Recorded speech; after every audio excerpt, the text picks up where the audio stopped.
And we are live. What is going on, everyone? It's your boy Johnny Dunn, and we are back with another one. Today, epic VeVe live stream. There is no drop today. The drop is tomorrow morning at 8 a.m. PT. It's another comic book drop. I will be going over details of that, but I really wanted to talk about the market absolutely exploding today.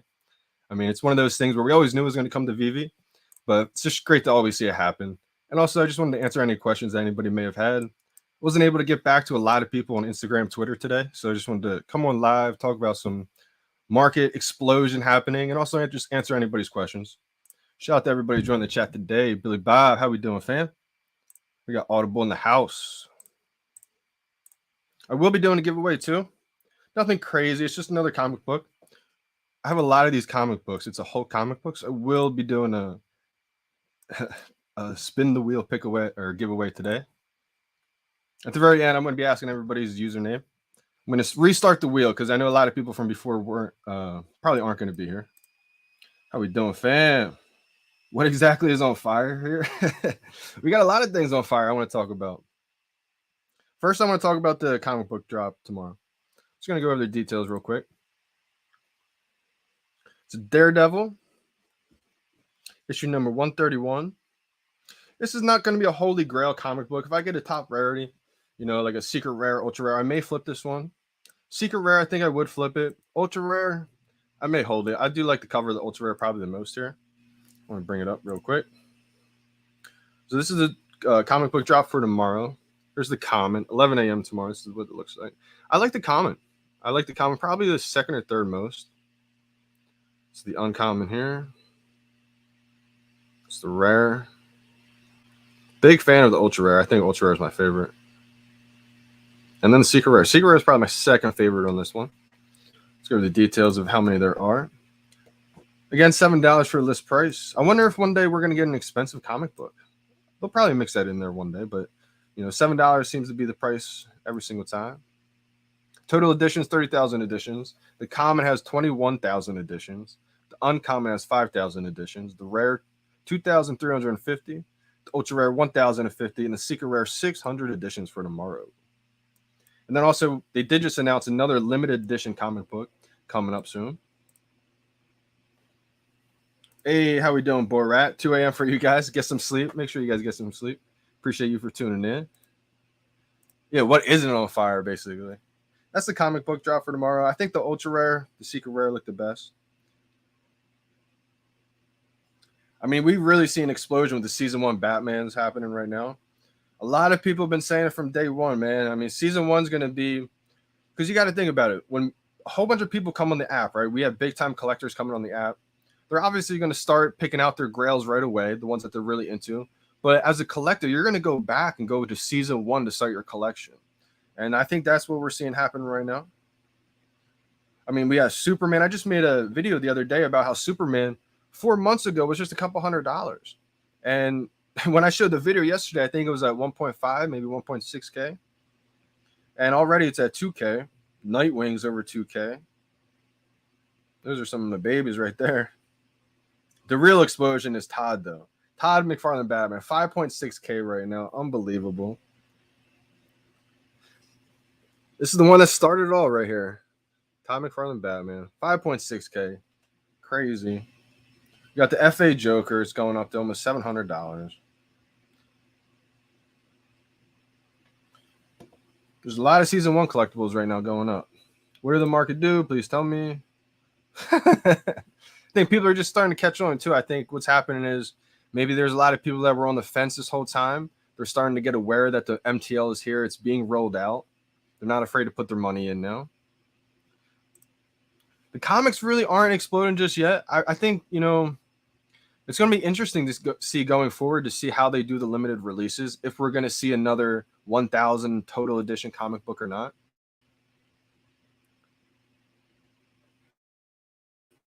Yeah, I think you guys know Todd is almost at 6K, which is insane. I mean, the people that have been here forever understand how insane this is. I mean, if you're just joining a couple of months ago, you may not understand because it was already a few $1,000s, right? But Todd McFarlane Batman was one of these Batman. And I always reiterate this. So this kind of seems like old news to a lot of people who've been here forever. But there's constantly new people in the stream. So I just want to reiterate this. And I think it's always good to refresh in people's minds how crazy fast that this whole space is moving. Can you just imagine where this is going to be next year this time? Like, unbelievable. Todd McFarlane Batman was released in October 2020. And in 2021, from October 2020 to March of 2021, there was only 1,000 Batman that were sold of Todd McFarlane Batman, which is just insane to me. There was 6,000 Todd McFarlane Batman left in store, in stock in March in 2021. So to think about that, I mean, it was still $80 in store for retail people could have got. People were saying 7,000 editions was just too many editions. You know, it'll never sell out. That's why I always reiterate this, because if you see something that's like 7,000 to 10,000 editions now, a lot of times it still may seem like a lot of editions to people. But people said that about Todd McFarlane Batman. There's too many of them. It'll never be valuable. It'll never sell out. So that was just, you know, less than a year ago. And you already see it at over 5K. It's almost at 6K. This was just $80. So anything that's on the app right now, if you're just joining, you're trying to think, you know, what can you buy now to, you know, get a leg up in the future? There's still a lot of things that are close to retail price, I believe, including FAs. FAs are important. The first appearance character.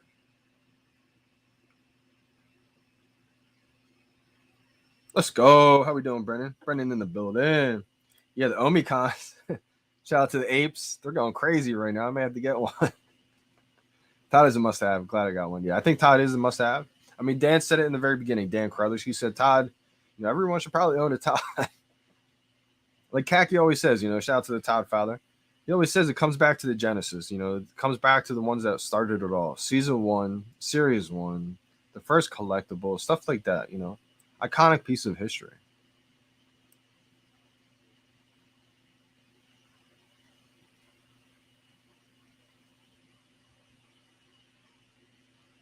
I think Joe's can flip Todd. Interesting take. Talking about the Joe M. Batman. I think Joe M. Batman, I don't know if it'll ever flip Todd, but I do think Joe M. Batman will. I mean, it's almost at 1,000, so it's finally getting respected.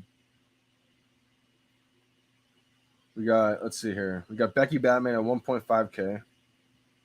That was an explosion. All of the Batman series, really.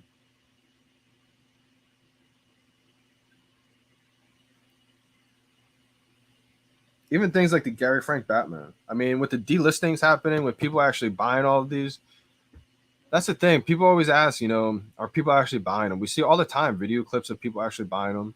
It's supply and demand. When you have these premium licensed digital assets, premium licensed digital collectibles, that I mean, demand's already built in. These are NFTs from brands that have been here for decades, you know?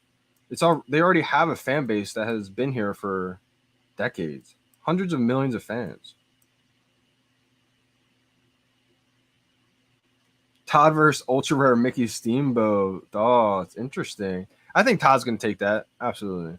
Todd, I think, will get out of reach. It'll be one of those holy grail collectibles. 7,000 editions did seem like a lot of editions to a lot of people when we only had 7,000 people in the app. That was what people couldn't get their head wrapped around. Like we have probably over or close to 2 million active monthly users right now. When Todd McFarlane Batman was in store, in stock, we had less than 10,000 users. So there was 7,000 editions. It wasn't selling out. We had probably like 8,000 people on the app. People couldn't wrap their heads around. I was looked at as like a moon boy. I'm telling people, no, there's gonna be hundreds of thousands of people here. People are like, dude, what are you talking about? You know, there's less than 10,000 people here, and there's not gonna be hundreds of thousands of people. But shout out to everybody who believed, because there was a lot of us who did believe, and the ones that did believe, we just motivated the ones that, you know, maybe couldn't have seen that light at the end of the tunnel. So the ones that stuck through it really paid off for those people that stuck through or bought back in and were able to see the profits, or not profits, but see the appreciation where it's at now. It's only just beginning too.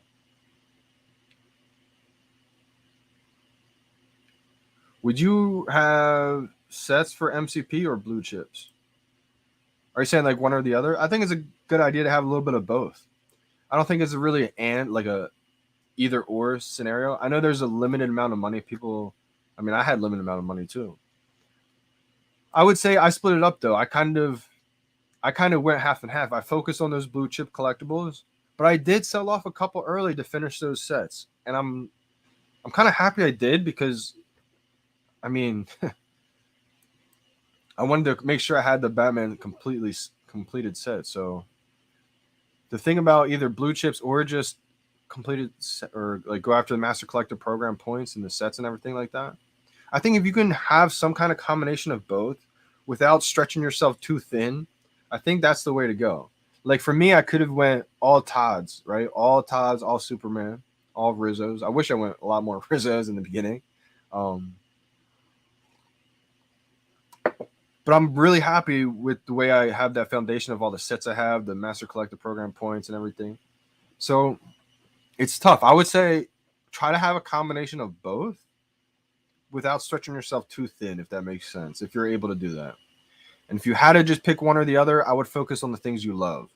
Because if you focus on the things you love, a lot of times they will be those bigger blue chips, but you don't want to do everything just for the ROI, I would say. You got to have a little bit of both, I think. That's just the way I treat it. Not financial advice. These are just the way I think of things. I think if you focus on blue chips, you can't go wrong. Like if you focus on just the holy grails, that's not an issue at all. I think it'd be actually better to do that, leaning that way more so than Master Collector program points. Just because you don't want to be selling all your grails just for Master Collector program points. Hey, let's go, Jamie C. Yo, bro, got your own late. Let's go. I want to do a video almost every day, so I didn't have time to really edit anything. I just want to hop on live.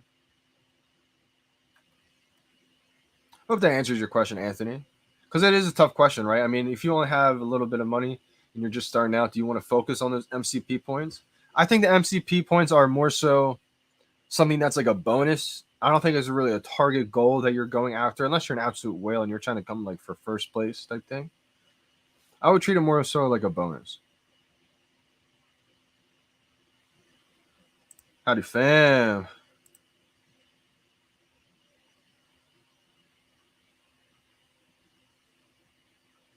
Thoughts on Ultra Rare Spider-Man FA? I love this collectible. I wish I had more of them. Let's see what the price is right now. I know that just ran up too. All the Spider-Man. I just saw a couple people show me screenshots. They didn't think their Spider-Man would get listed or get sold. It listed at like 30K, 32K. And they showed me screenshots of it. Oh my god, it's sold. It's like a happy feeling, and they couldn't believe it. And shout out to you guys for the congrats on the sales. Let's see what Spider-Man's at here. The reason why Spider-Man's so important is because, I mean, for so many reasons. This is Spider-Man. It's the most popular superhero in the world. And also, this is the first ever Marvel NFT. I mean, despite what anybody wants to say, I mean, it says it right in the description. And these brands are aware of what's like out there, what they put out there. This is the first Marvel NFT in the world. The Secret Rare Spider-Man the floor is 32.8K.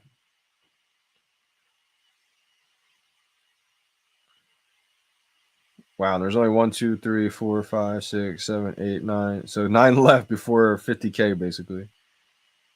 Wow. Let's see what the ultra rare is. Ultra rare is up to 4K. It is growing a little bit. It is appreciating. I think it still has some room to grow. It was just 2K though. Now, do I see it absolutely exploding when we get on ETH? The way I start looking at all of these collectibles, the holy grails, the secret rares, the Walt Disneys, the Todds, it's almost like staking in Omi and ETH and longing it. I mean, if you think about it. Because eventually all of these collectibles will be interoperable at some point. We know that the artist collectibles will be the first ones to be interoperable.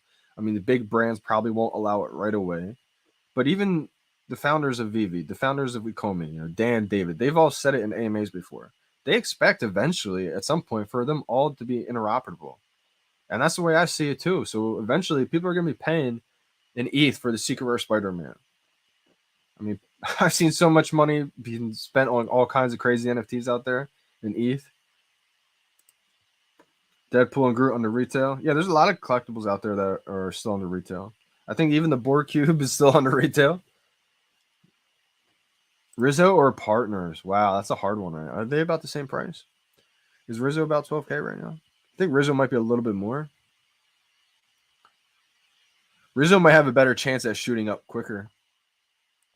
Probably has a much weaker floor. Rizzo, there's only 51 in the market. It's at 13.6K.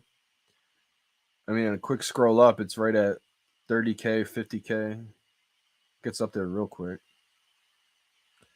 Let's go to Disney. Partner statue is about the same thing at 13.5K. But it's going to take a lot longer to get up to, 25K. Not saying that Rizzo won't dip, but I think just by the way the floor is, Rizzo might have a better chance of getting there quicker. But Disney money is different, man. I mean, Disney money is crazy. I'm pretty sure. Yep, I'm pretty sure the a lot of people talked about how the price of the apes went up a little bit. Frank Kozik had an AMA.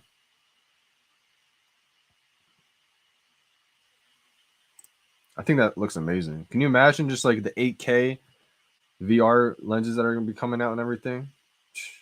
Some of the artwork's going to look absolutely amazing.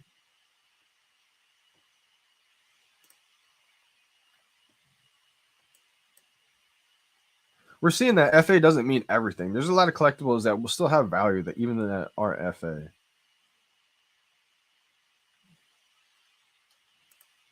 I missed a secret drop just now. No, I should have made sure in the title. This is not a drop live stream. Can Todd get to 1 mil? Let's go, MBZ. I think anything's possible, to be honest. I mean, that sounds absolutely crazy, obviously, but I've seen $1 million spent on way worse things.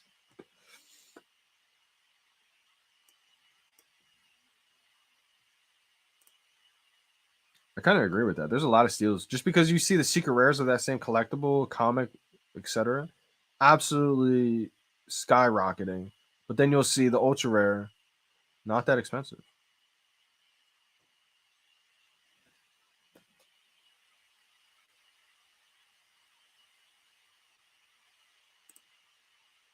Nine, absolutely, brother.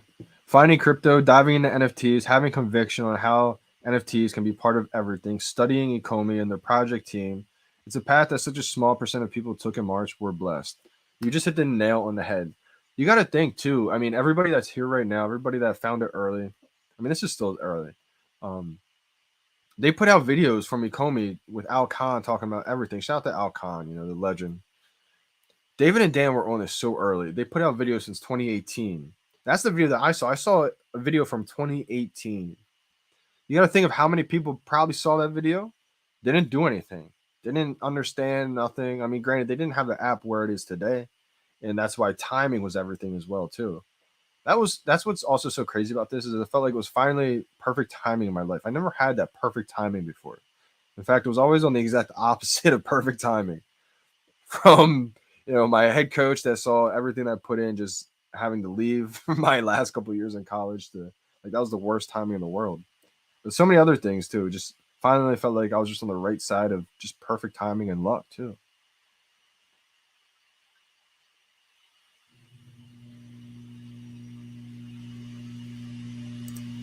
I sold my Nightwing and other stuff to buy Ultra and Mickey around 2.3K.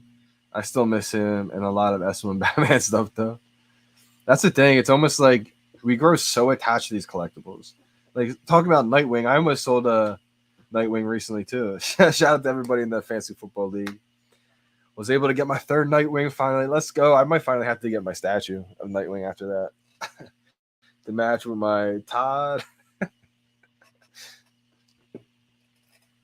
But yeah, I almost sold a Nightwing early too. Luckily, I held on to it. I just have such an emotional attachment to Nightwing. It's my first ever drop ever. Not too many people can say they have an originally owned Nightwing, let alone two originally owned Nightwing. That's wild. Like that's why I was so lucky. I've delisted it so many times. I've listed it, delisted it. The original owned ones I don't want to sell, man. Todd flipping partner statue has been running through my mind today. Wow. I didn't even think about that. I think it's inevitable. I could see Todd being over 10K easily. Todd should be over 10K. I don't know if it's going to dip or not right now, so I'm not saying run out and buy it, but I do see Todd being over 10K, which is just crazy because you know what sucks?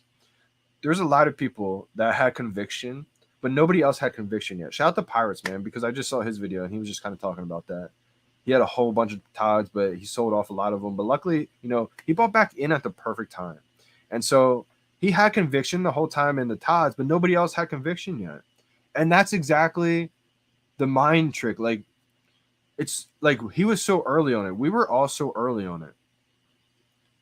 Like, that's why I'm so happy that Pirates, like, he understands it. I pick his mind all the time in collectibles because he was a big Pokemon collector. And so he understands it. He gets the collecting world. And like he was talking about in his video today with his brother, like they were so early on it. They were telling people why Tao was so, valuable. Same way I was telling people Tao was so valuable. And it was so funny because I don't even think I really knew Pirates that well. I mean, before the first interview, I don't think we like really knew each other. I'm sure we were in the same group chats or something like that passed by. But when he talked about this, it resonated so much with me. I was like, exactly. Like I sold a couple of Todds too early. I think I had 7 retail Todds I bought, and I only have 3 left. I think the last one I sold was probably like maybe even under $1,000, and so I knew I was only gonna hold the 3 forever, or at least for a long time, right? But when you have these important collectibles, sometimes their value before everybody else understands their value. Like he understood where in his mind he saw Todd McFarlane being probably thousands of dollars. And nobody else saw it that way. So it's so frustrating because you have like the gold when no one else knows that that's gold yet. So it's like, dude, what? Like it forces you to sell it at a cheaper price to reinvest in the other collectibles that we need. And it's like most people just didn't understand yet. Like so many OGs like Pirates, Kyle Wilson, so many other people that were just here early and we knew the true value of these collectibles. Timing really is everything.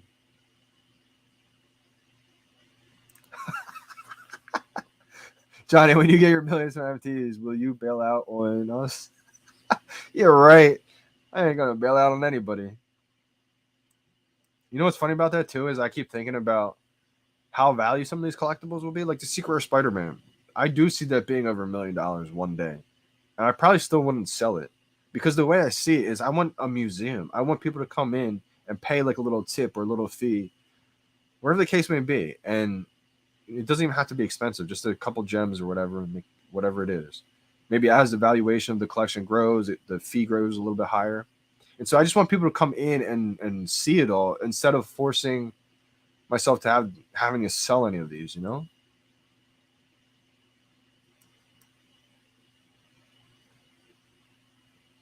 The Fed will ban crypto. I think the Fed will benefit from it, honestly. Because if not, I mean, it'd be like a huge war. I think they made crypto, to be honest. Ecomi seems pretty quiet right now. When do you think they're going to make a move? What do you mean by make a move? Like make an announcement? Who knows? Usually when they're quiet for a while, it usually means something's up, right? How much you think that physical Todd is worth? Physical Todd, not too sure, to be honest. The difference with physical and digital, I always think digital is going to be worth so much more than a physical version because think about it this way. Think of a digital store versus a physical store. If you opened up a physical store, then that's awesome. Congrats. That's a huge achievement. But you can only have it open for what? 9 to 5 or whatever the case may be, a certain amount of hours a day, maybe 5 days a week. And it's only limited to people in that area location. Now, your next door neighbor has the same stuff, but it's just a digital store. Now they're open 24/7 and they're open up to the whole entire world. And that's the difference right there. You're giving access to collecting to every single person in the world at the palm of their hands, as opposed to saying, like a physical statue, you have to go out to the store, you have to find the store that has it in stock, you have to go actually buy it. Like it's hard for people to go buy something physical these days. So much easier when you can just buy things at the palm of your hand. Boom, take your collection anywhere in the world. It's almost like, okay, how many people have physical CDs anymore? But when digital streaming came out, gave access to people having music collections palm in their hand. What's going on, my man Paz? How we doing, brother? Ultra rare Cleopatra 48 is a crazy low mint right there. I'm not sure. So how you can kind of figure this out is just go to the marketplace and filter it by the lowest edition first, and just kind of see where that edition number lines up.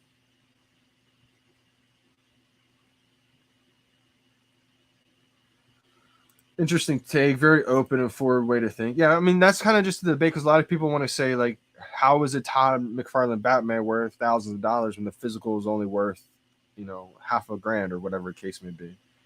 And I think it's just because digital collecting gives access to everybody. Now everybody in the world who has an iPhone almost becomes a collector. Because at the end of the day, everybody's instinctually a collector. Everybody's a fan of a brand. Maybe it's not Batman, but it's Superman or something like that. Maybe it's not even superheroes, it's sports. So like someone like me, I wouldn't have gone and got the physical Batman. So the digital way promotes the physical way in a sense. Like I wouldn't go and collect physical statues, but because of VeVe, because of the blockchain, because of this whole digital revolution, digital collecting, I'm now a collector because I have a whole collection just in the palm of my hand. I can just go through my collection, look at it the whole time, anywhere in the world. That's why I always think digital stuff will be worth more than the physical stuff. Whew. FA Penguin or the FA Harley Quinn? You can't go wrong with either one. FA Penguin has a lot less editions, but again, FA Harley Quinn is a huge popular character. Harley Quinn's massive. Harley Quinn's the most popular statue in that entire series. So I mean, you can't go wrong. Maybe the Penguin has a better chance to increase higher just because of the lower editions, but Harley Quinn is so popular. There is only one Penguin in that set. Sheesh, it's a tough call. I think you got to kill both. Not financial advice. I learned today. I mean, it's just my opinion at the end of the day. I mean, we got Pineapple in the building. Let's go. How you doing, fan? Any new bangers lately? Let's go. Album on the way. That's a fact.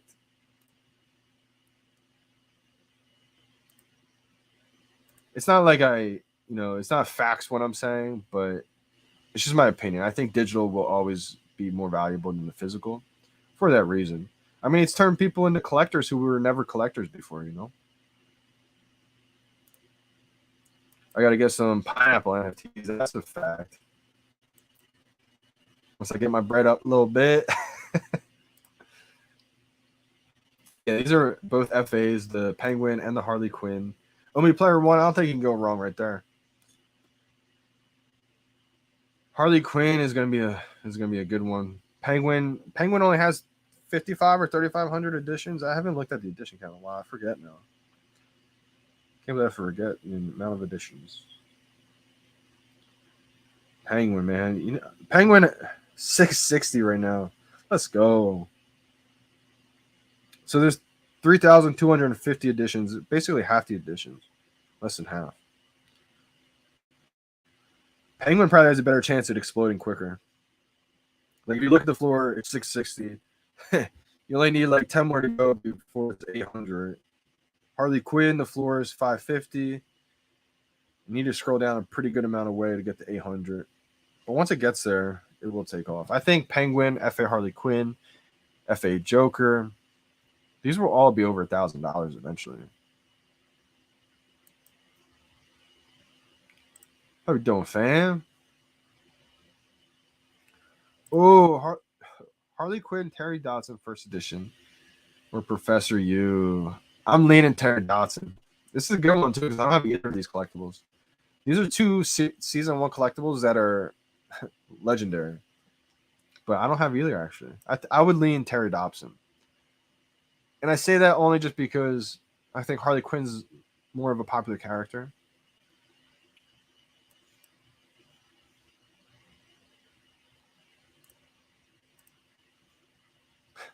You got to think too, Omi. It's in the best interest of David and Dan to make Omi be the most valuable token in the world, right? That's how they don't pay themselves right now, really. I mean, they have a bunch of tokens, so it's in their best incentive. It's in their best interest to make the token as valuable as possible, and because of that, they're in no rush. That's the thing. Like you're just building a foundation, right? When you're building something this big, There is absolutely no need to rush. There's no need to rush something when you know where you're going, when you have Disney on board with you, probably helping you make all these legendary NFTs, probably the VeVe verse and everything. There's no reason to rush anything. They're just taking their time and building something that the world's never seen before. What do you think about Ultraman? I think Ultraman's a solid collectible. I think there's not many of them. I think 7,500 for the Ultraman 7. I could be wrong. I just got a few extra a little bit ago. Once that fan base gets on the app, once the app can be in different languages, I think Ultraman will take off. Let's see. Ultraman 7. Yeah, it's 115. 6,500 editions. That's gonna go crazy. I think I only have 3 right now. Yeah, I have 3. I'm happy with that. Hey, wait till the album. Let's go. Let's go. Speedy Kitchens and Grill said we need another collaboration with J-Dome and Pineapple Game. Wait till the album drops. All right, so It's Wonderful has an album coming out, as you guys know, and it's gonna be an absolute banger. Every song on there is fire. Like, this is gonna be an album that shakes up the entire NFT space. I truly believe that. So make sure you guys all check out the album once it drops. Don't have a date, can't confirm a date, can't leak a date.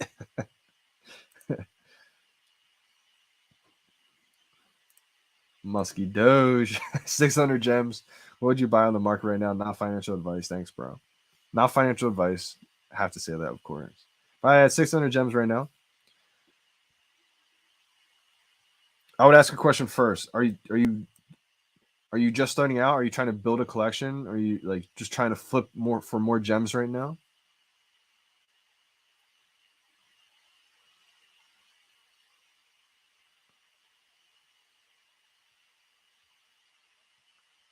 I would say there's some Batman in the first season, but I don't know what right now. I'm checking the price. They might have just ran away. Darwin Cook's already at 130. This is just like $60, $70. It's already like doubled. So let me see here.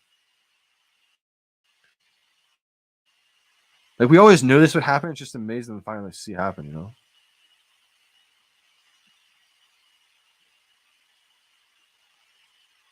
Like Joe M. Batman was just like a couple $100s, and now it's $1,000. One thing that I think people are sleeping on big time is the DeLorean. Not so much still the ultra rare. I'm not really answering this question right this second because ultra rare is already over $600. But the common, the reason why I think the DeLorean in general, the ultra rare and the common is slept on, is because at some point it's inevitable. It's not like if it's going to happen. We know that it's going to be drivable. We know it's going to be like you're going to be able to remote control it and drive it around augmented reality. That was kind of like a little preview that they teased in the very early days when they first released it. So I think a lot of people in the app right now, they don't even realize that that was actually a feature of it. They probably don't even realize that you're going to be able to drive it. So once we're able to remote control that, I see that just taking off. That's why I had to stack up a couple commons. That might be a good idea, stack them with some commons, DeLorean. But it may take a little bit to appreciate. I'm trying to think of some things that may appreciate a little bit quicker than that.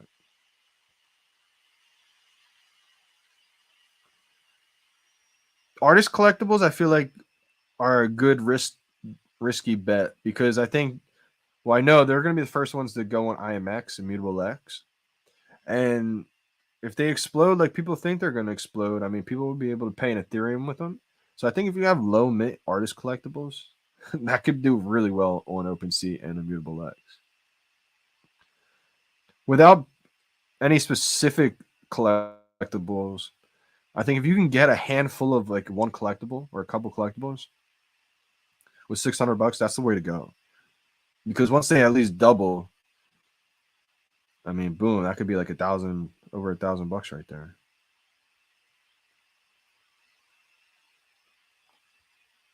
What's Catwoman's already at 170. That's insane. I think I sold one earlier today for like 184. So maybe it dipped a little bit. I just remember seeing Catwoman like under $100 like the other day. I would have said Catwoman was a good one. I think the Unicornos from season 1. Obviously, Tokidoki is not the biggest brand in the world, but season 1 is going to be untouchable eventually. Let me go to unicorns. Like for some reason, Belina is 130 and has the same additions as Metallo. And Metallo is 237. So like they're both rares, both same additions. One's half the price of another one almost. To me, that doesn't make sense. So maybe there's an opportunity there. Powerpuff Girls, like let's look at Bubbles. Blossom, I mean, sorry. Bubbles is out of reach. Bubbles is 4.8K. So Blossom is 180. I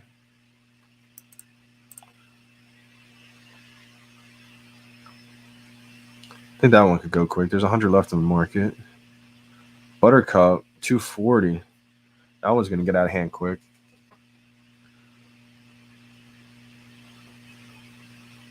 Yeah, huge in the Asian market. I think you're talking about Ultraman.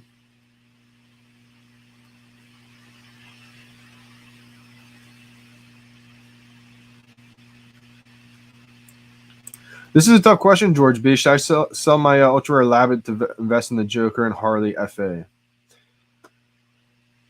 I would say it's tough to do it now just because the Harley Quinn and the Joker FA just ran up big time. If I would say if this was a couple days ago, yes. But now you may have a better route to success holding on to that Ultra Rare Labbit and selling it on OpenSea Immutable X. But I mean, Harley Quinn and Joker FA are going to be crazy too. Me personally, I sold my Labbits. I only have one left. I only have a couple left because I do think they could do well in OpenSea. But for me, I was trying to treat it more so. I still am trying to treat it more so as focusing on the things that I love and more so the bigger IP brands. I love a lot of the artist collectibles, so I'm always going to keep one of them. I kept my favorite looking one, the red one. Shout out to Frank Kozik.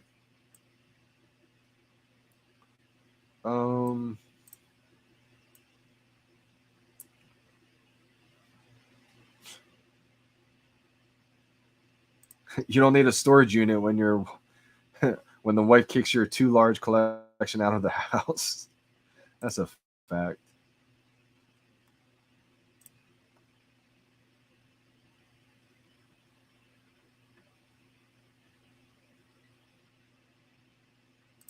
What's similar to 1.7K Todd right now? Guaranteed to moon. Let me look to the market. That's a good question. So Todd was just 1.7K not too long ago. What's 1.7K? I'll tell you something that's under 1.7K that I think is going to moon. Starfire. This is one that I always wanted to have duplicates of. Was never able to get duplicates. Starfire is one I wish I loaded up when it was under 1,000. I mean, it was just under 1,000. I just didn't have the gems. I'm trying to get to one collectible right now. I wish I could just get so many. I wish I just had $10,000 right now. Boom, in my account. Man, that would. The people who put a lot of money in this app, I think right now, these next couple months are going to make a lot of money, I believe. I mean, anybody who just holds on to their collection that they have right now will make a lot of money. Not financial advice.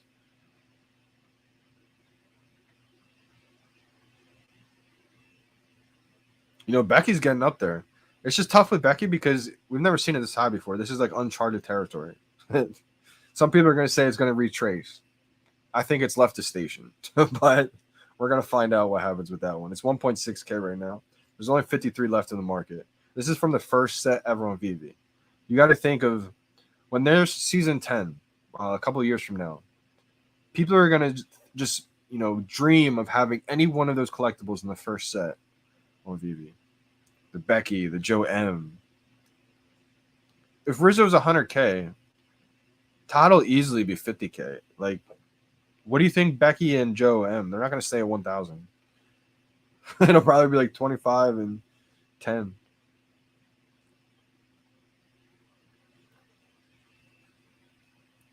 Let's see here. What else is about 1.7K? What's Big Barda at? Big Barda is another good one. I just like Starfire a little bit more. I mean, you could argue that it's always going to be a debate, Starfire, Ritmo, what's the first animated? The first animated, technically, I guess Starfire because our textures and animation. But the first fully animated will be Ritmo. So it's always like I think you got to have both. If you can have duplicates of both, I think it'll be big. Rimo's under 1.7K. Rimo's been about 1,000. I sold my duplicate Rimo to get Walt Disney. Pretty happy about that decision. But I think Rimo's going to have its day. I think Rimo easily could. I think when it first happened, when Rimo got animated, it went from 700 to like 15 or 2,500.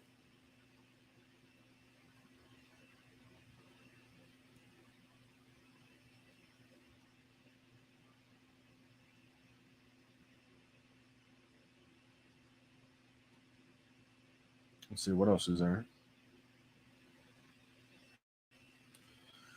What's the rare Spider-Man at? That's an interesting one. I had to sell one of these to get Walt too. One of my dupes. I think the rare Spider-Man is the next one to go.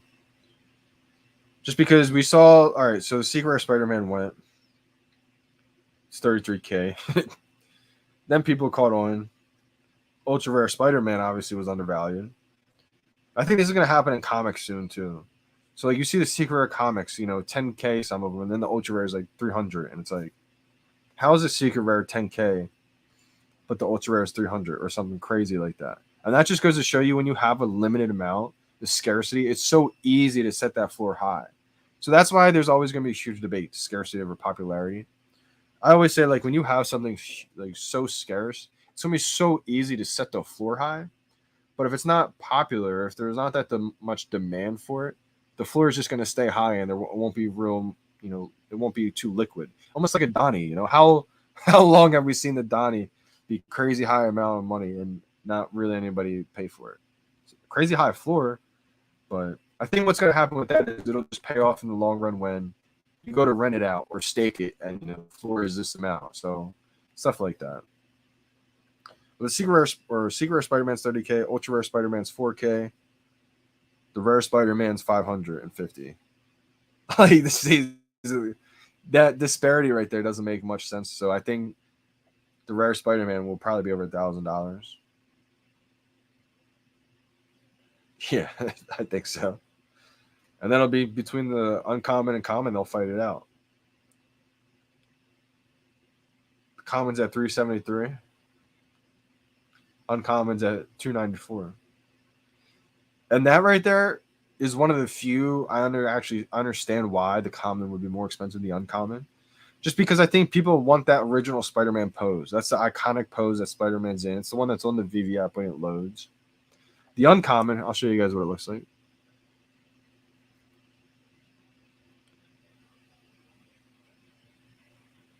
All right, so here's the common down here. I wanted to focus up, but I guess it won't. And then that's the uncommon up there. So I think people would rather just have the iconic Spider-Man pose as opposed to a Spider-Man kind of hanging down with like a selfie picture. Superman, yeah, Superman definitely is. I think it's over 1.7K now. It's at 2K. Superman, in my eyes, is a 5K collectible easily. Which is just crazy. Like, think of the opportunities, right? Da Vinci's like 7K right now, and that was like $300, $250, like for the longest time, $400. Prices on VeVe can just explode at any time. They really can. That's why it's so. For anybody who can just keep putting in money, it's going to pay off so much in the long run. But it's risky. Sometimes, a lot of us, we don't have the money to kind of just keep putting in. So you're forced to kind of, play it like a fantasy squad, like a fantasy football squad. You have to be strategic in which moves you make, what to sell off, what not to sell off. Finn versus Jake the Dog. I mean, Jake the Dog has got that group going, so maybe they're strong enough of a group to keep it going. I think Finn will. I mean, Jake's part of that same series, though. I was going to say, Adventure Time Series 1, I think, will be iconic because it's the first colored NFTs on VeVe. Finn, Jake, Marceline, Ice King, those are going to be sought after big time. It's the second set ever released on VeVe. The first colored NFTs on VeVe. Superman went bonkers. Man, I really wish I could go back to those days and just get the gems for it. I remember I ran out of gems and I wasn't able to sell enough. I probably should have just sold off some sets back then and just loaded up on Superman. Yep, I agree. I could see Common Deadpool FA being undervalued. I agree. That's a good one. In my eyes, I look at that almost as like the Catwoman. It's going to have its day where it rises up. I think Catwoman is just beginning to get going. What's going on, VeVe fanboy? I feel like Labbits are oversaturating the market. I think Labbits will have their day.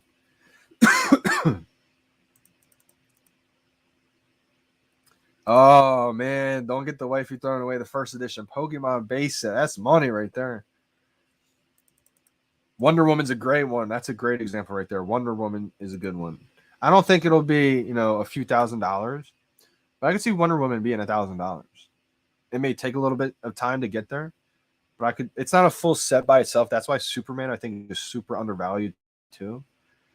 Not like, imagine the first appearance of Superman. The first appearance of Superman is going to be iconic, even if it wasn't a full set by itself. The fact they added that in as a full set by itself, huge.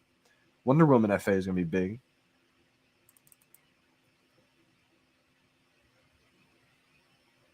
I still remember you calling Todd, man.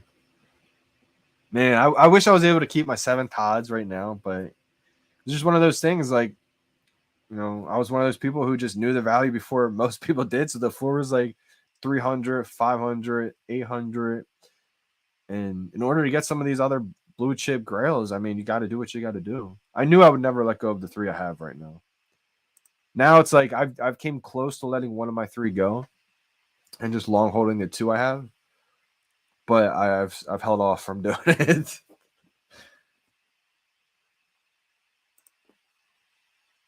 I hope Joe Moons. Joe's one I got 2 of still.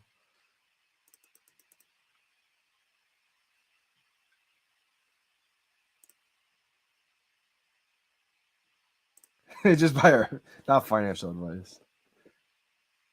I mean, you gotta think of, like, let me show you what I mean by the comics. I actually have an ultra rare, the VeVe's first exclusive for sale for the floor right now. That's probably undervalued too, big time. But I have a duplicate. I'm trying to work my way up to something. Like, that's another one. I know that's super undervalued. That's the first ever VeVe exclusive cover. It's bonkers. Blows my mind. All right, perfect example. I stocked up on these when they were less than like $300. The Fantastic Four ultra rares. I just had to let one go, but I still have one. All right, the secret rare Fantastic Four is $7K. The ultra rare Fantastic Four is $460. Like, to me, that just smells opportunity. The same way Secret Rare Spider-Man was $33,000, and the ultra rare was like $1,000. It was like, what? How is a secret rare 30x the ultra rare? So I think that's one example right there. The Fantastic Four, #1. On top of that, that's a Grail comic. That's like arguably the top 3. Like, no matter what comic drops on VeVe, that's going to be arguably top 2 or 3 comic on the app. It blows my mind. There's another. The Doom, Fantastic Four #5, Doom, ultra rare, $373. Secret rare, 2.8K. I think there's room for growth there. That Fantastic Four #1 was crazy though.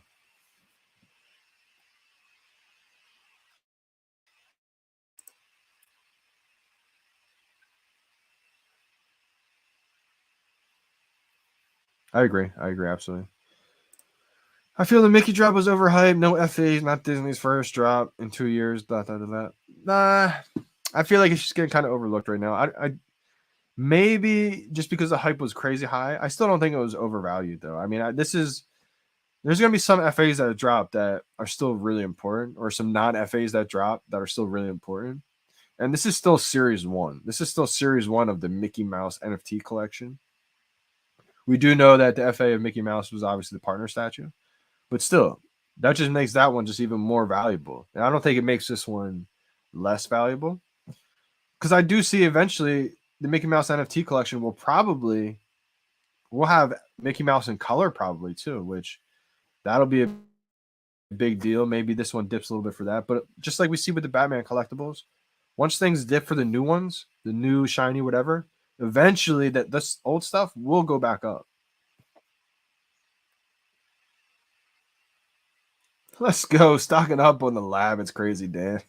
Says I got 39 labbits so far, and I think they will move once breeding starts. Frank Kozik also announced breeding the labbits with the Little Friends apes. First breeders on the app and the first to open sea. Yeah, I could definitely see that happening. It's funny that he picked the apes. I was thinking maybe another collectible. I was thinking like another. I was thinking the bunnies actually from Tristan Ian, but I mean that's the kind of the cool thing with the artist collectibles. The customization, the ability to be interoperable right away, and just the different cool things that you're going to be able to do because it's up to the artist and not a corporation. That's why I think there's people. I mean, shout out to you, Crazy Dan, 420. The people I think that stack up on the labbits, I think they will have their day. I'm just focusing on the bigger IP corporation brands. That may be more of a longer term play. If you want to try to, short term time the market, I think that could be a good play.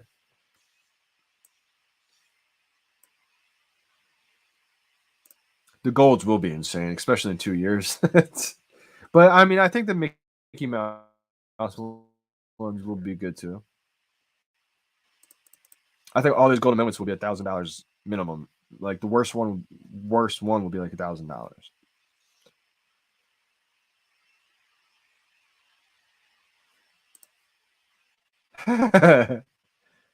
Let's see what Wonder Woman's at right now. Wonder Woman's a big one. And it's going to give you, if you have that full set, it's going to give you those set bonuses with 4 collectibles or more in that same set. Let's see. Yeah. Where's that?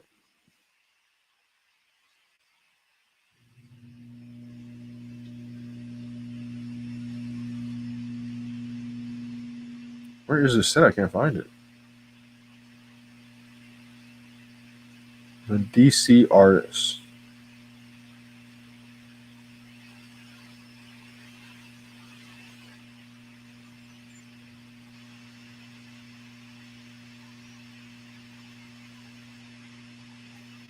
Here it is. 368. Let's go. Getting back up to the 400s.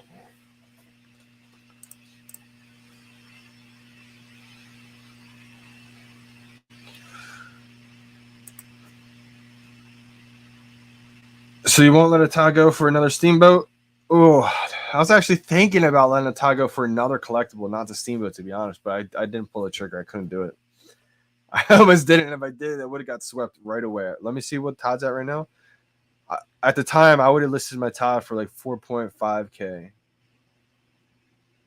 I would have made it happen. I would have had some gems left over. But mind you, the floor now is 5.8K already. Wow, just think about that. I have all my Todds are 1,000 mints. My highest one is a 1,600 mint. So at the time where mine fit, it would have been like 4.6K, 4.5K, and I was about to do it. And now the floor is 5.8K already. Like, wow, what? That's wild. Wait, the Todd floor was just 5K, wasn't it? It's already 6K. Crazy. Yeah, so like my Todd right now, I could list at like 6.1K and it'd be the lowest mint at that price. But there's only one more 1,000 until 6.9K. Todd's gonna be 10K really soon.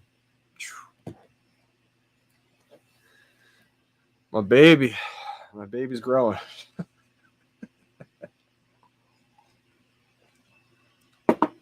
Crazy, man. Just thinking too, like this thing was something that nobody wanted. Look how beautiful this thing is. Amazing. I gotta get the blue one next. It's probably hard to get, but like when this came in the mail, it was so big. It looked like a mini fridge. I was like, what is this? This is the collectible I bought? And I was like, wow, I completely understand why this is a real thing now. Like it got me back into collecting. Like now, especially after getting all these comic books on the VeVe app, now I want to start collecting the physical comics big time. I never thought I'd want to. Like even early on the VeVe app, when I really thought that they would drop comic books, I still wasn't into the physical comic books. It just didn't interest me. The VeVe app will get you. See, this is also why I was never a collector in comics or anything. I'm your average mainstream person, not in the collecting world really, not in the crypto or anything. And so I know what the VeVe app's done for me, and so I know the VeVe app's going to get the whole world into collecting. So, like, this is just the beginning. Like, I really want to start collecting these comic books and get them actually graded because I think that's awesome. I mean, I don't have them with me anymore, but my physical cards that I have, the Pokemon cards, they're awesome, but I want them in that plastic, actually graded by PSA cover. I think when you have an actual physical comic book graded, it's like an actual poster, it's a big deal. Instead of hanging up my golf plaques from 1990s, I hang up my comic books. It just means I got to get a new golf plaque, basically. 2022. Let's go. Yep. I bought a Superman for $270 August and 15 Ultramans for about $75 each. Those are going to be huge. I see which Ultraman did you buy? Was it the 7? I think the Ultraman 7 is going to be big. That's going to be huge. I think easily they could be a few $100 a pop. Already $100 basically, just under 100. What triggered this moon is Jeff Bezos a member. Honestly, I think it's happening. I think a lot of sports people who got into VeVe to test it out, maybe they were in the NBA, maybe the MLB, maybe soccer, whatever the case may be, other celebrities that got involved. I mean, for a few weeks now, they've been testing it out. I think they're starting to see the market appreciate. They're starting to understand it a little bit more, understand NFTs more, finding VeVe. Like how many Steph Curry probably found VeVe by now. He's been in the NFT space. All these people that find VeVe and they've been testing it out, they're probably telling their friends. Their friends are telling friends. They're all millionaires. They're all people who've been well off. They're looking for their next investment. They find it fun and valuable. Also, I don't know if this is attached or not either, but lately, I've been going on a huge marketing campaign, bringing back early March vibes and just spamming VeVe all over the place, tagging people on Instagrams like Murder Beats. I mean, he just bought a Bored Ape. I was tagging VeVe in all of his posts. Mike Trout said something about, great 2022. Probably not even about NFTs, but I just tagged VeVe like you would love their NFTs. Literally just all bunch of Gary Vee stuff, like literally just promoting VeVe all over. I don't know if that's connected. Last time I didn't even think about it being connected and we saw VeVe take off. I doubt it's actually connected this time, but I have been lately going on a huge marketing campaign.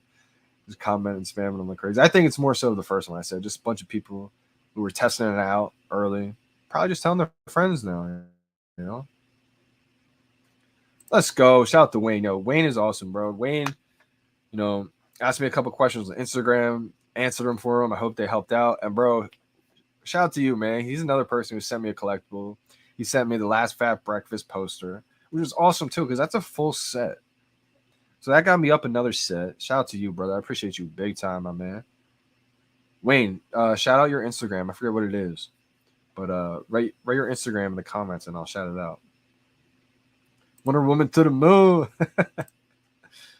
That's going to be a good one if you invest in Wonder Woman, I think.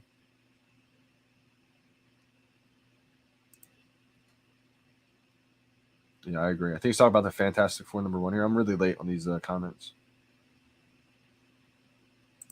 That's another reason why I wanted to talk about this, because I made a video on a lot of the marketplace on YouTube. I know a lot of people. Shout out to Butt Thompson. He's been on the marketplace big time. He's been grinding on YouTube. If you guys aren't following him, check out his YouTube videos sometimes to see where the marketplace is at. If I'm not checking it out already, I'm on the marketplace 24/7. But I just like checking out other YouTubers too. But when we make these videos about the marketplace, right? That's how I was able to clip the video, show the Superman was only a couple $100 4 months ago. Think about it, 4 months ago. 4 months ago, Da Vinci was only $600. Like maybe it was $400. I forget what it was. Superman just a couple hundred. Crazy. Ultra Rare DeLorean was only $150, $180, wherever the price was. That's gonna be over $1,000 soon. And so hearing these prices, from the live stream a year from now, people are gonna be like, "What?" It's like the Bored Apes and the CryptoPunks. People were buying, selling them for just a couple thousand, a couple hundred at first.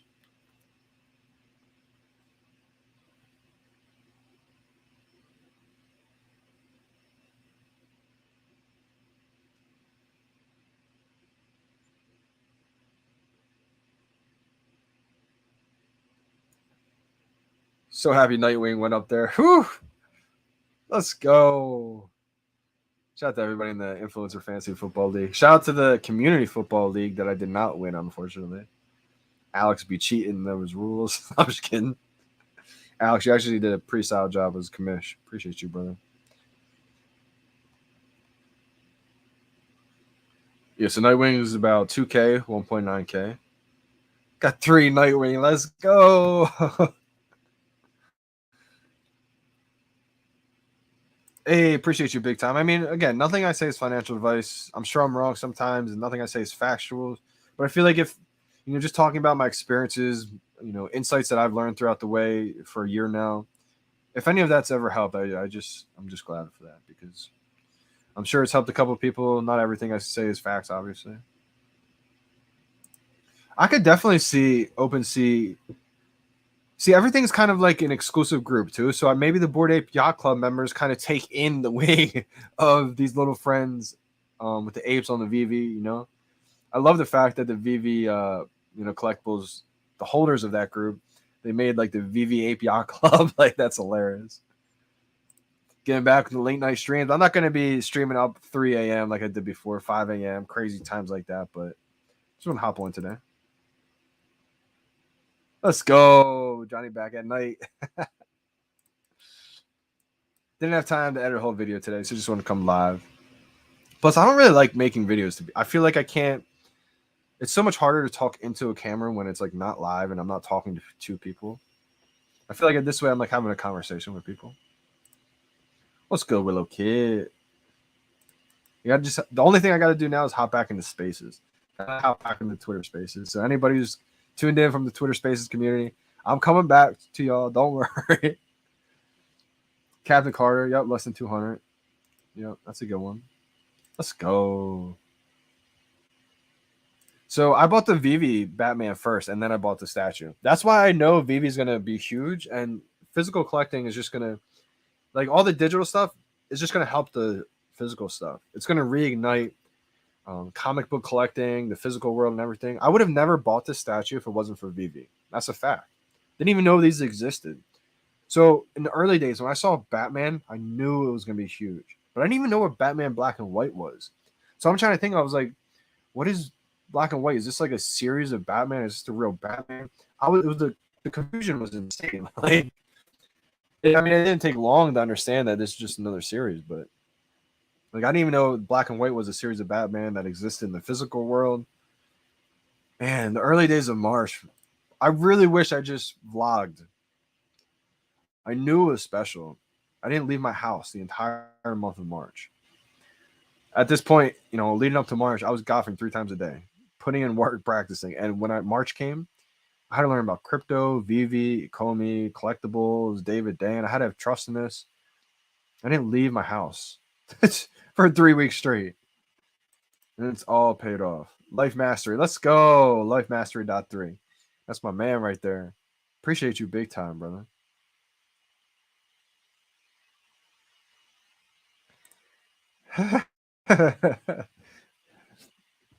MBZ said people are starting to realize JPEG NFTs are trash. No utility. VeVe Spider-Man going to come to life.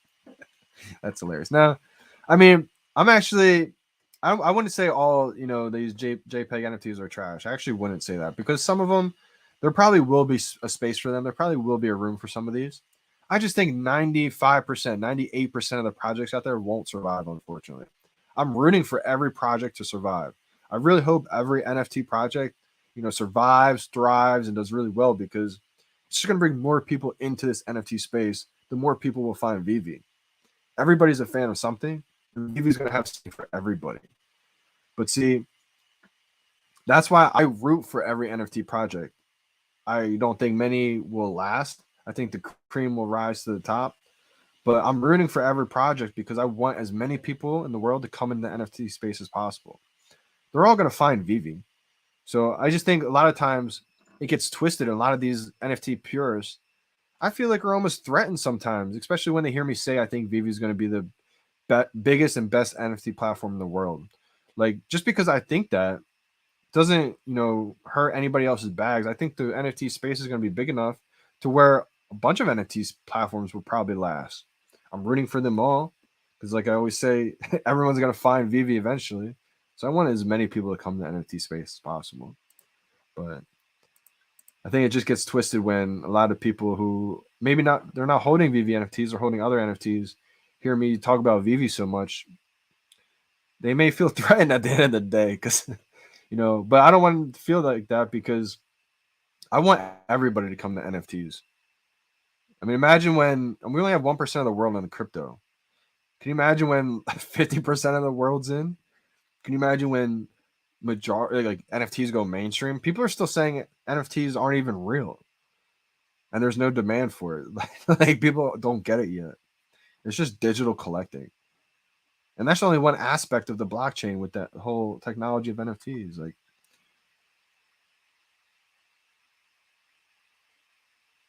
wow, let's go, Wayne. That's an amazing idea right there. I've never heard of Gumroad, but I'm sure I could just sell them as NFTs. Each NFT's little booklet of VeVe 101s. Wow, oh my gosh, this is going to be incorporated. See, I started an NFT project just when everybody else did. I tried to learn about it, but I didn't really understand how to actually make one. So now that I've understand a little bit more how to make it, I still got to do a little bit more. But I actually have an outline of like what my project's going to be, and so I just got to actually make it. And so this is actually a huge piece that I will probably incorporate. Let's go. Yeah, this is awesome. Because it's also just I want to have things just for like motivation too.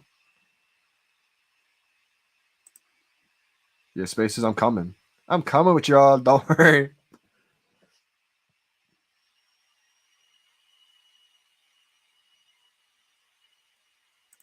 John Khalif, did you get your secret Sparty off the drop or did you buy it in the marketplace afterwards?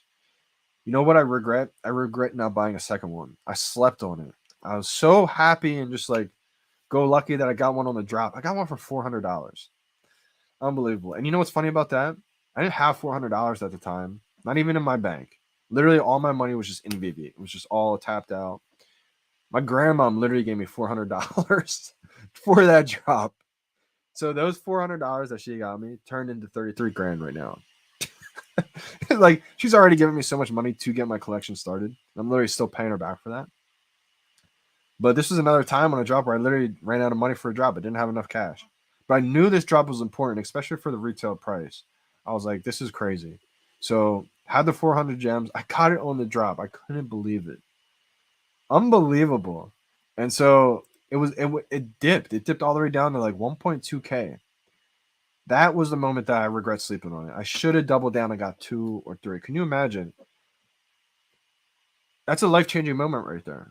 That's the point in VeVe to where people make life-changing money. When 99% of the people are sleeping, 1.2K, and then all of a sudden you don't get 3, you don't get 2 of them, and it's 30,000 now. Imagine people who got 5 of them. You could sell off 3. That's almost 100 grand right there in gems. You know what you can turn 100 gems in on VeVe like into? Huge. Liquidity is big time. You can turn, it's so hard to make money when you don't have money, right? It takes a lot longer for that to happen. If you have 100K in gems, so much easier. Not saying, it's automatic, it's guaranteed, but it's a lot easier to turn 100K gems into 500K gems instead of turning 100 gems into 100,000 gems, for example. Just a lot easier to make money when you have those gems. 2 sub 50 ultra rare dragon girls, that's big time. The 43 is 7.5K, and the 48 mint is 50K. That's hilarious. Sometimes, the numbers don't always add up. Like right now, I have a Catwoman for sale. Let's see. The Florin Catwoman, I think it's like 30 grand. There's one right above me, like number 58 mint for like 1.9K. That's like messing the whole flow up. Because I want to sell mine for like where mine should fit in is like 3.5, 3.9K. It's a 68 mint. But the 58 mint's just messing everything up. It's 1.9K. So it's like, dang, in order for mine to sell, I got to list it below 1.9K. But he could just buy that one and then delist his, and now anything in that is like 4 or 5K right there. So it's like, oh man, I kind of need this liquidity though, but it's a tough one. What do you think about recur? This is everyone. I don't know if this is a trolling question or not, but it's hilarious. I think, I think there's going to be room in the NFT space for multiple NFT projects. And if you're able to, flip, some recur stuff into more VeVe, that seems like what the recurring theme is for recur. Hey, I mean, any way to get more gems, right?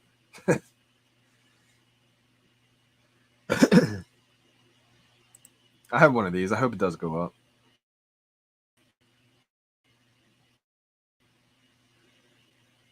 Isn't it crazy how we can see it so clearly, and then there's so many people who still just don't understand it or can't see it yet? Everybody will see it. Everybody's going to see what we're seeing right now. If we're seeing like the end goal of VeVeverse, what the whole metaverse is, maybe it takes a year, maybe it takes a couple years. Who knows?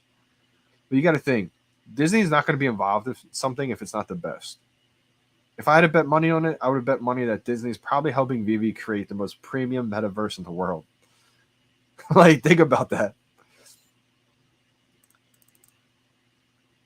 There's going to be like VR glasses, right? This is how I see it. Boom. Take off my real glasses. I got my VR glasses on right now. You can go to Sandbox, boom, click on a button. You can go to the multiverse thing, boom. Shout out to Earth to Mastery. He just previewed that, boom. You can go to Decentraland, boom. Or you can go to the best one of them all, boom, click on the button. Now you're in the VeVeverse. You got Disneyland here. That's how I see everything happening. Maybe it's not as quick as like a click of a button. You have to go through portals, etc. But that's kind of how I see things happening.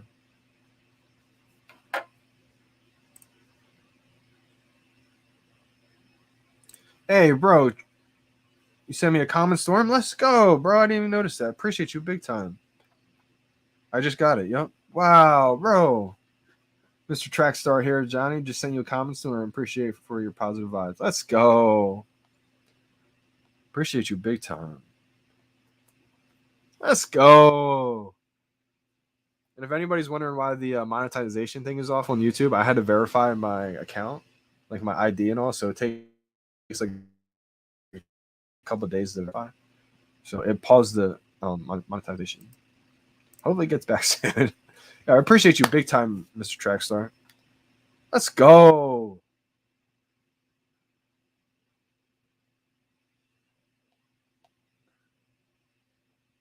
Isn't this an uncommon? Oh, it is a common. Wait, I didn't have one of these. It's a low mint, too. Let's go. I didn't have one of these. I could have sworn I had a storm. Did I sell one of these? Let me check.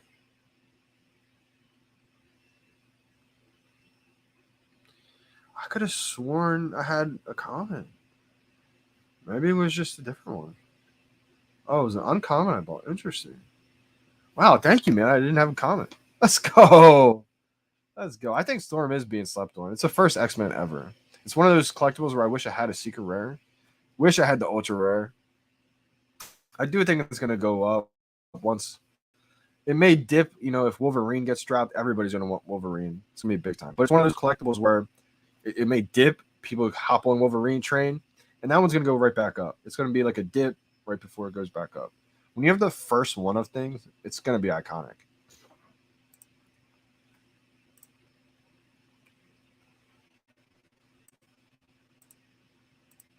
Yeah. Yeah, 2,000. That's a great deal right there for the secret rare storm. Turn 2K into 3,000 or 30,000.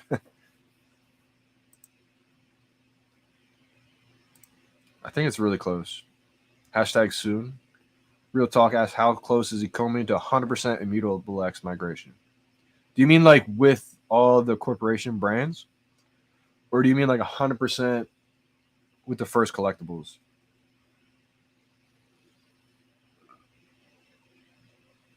Yes.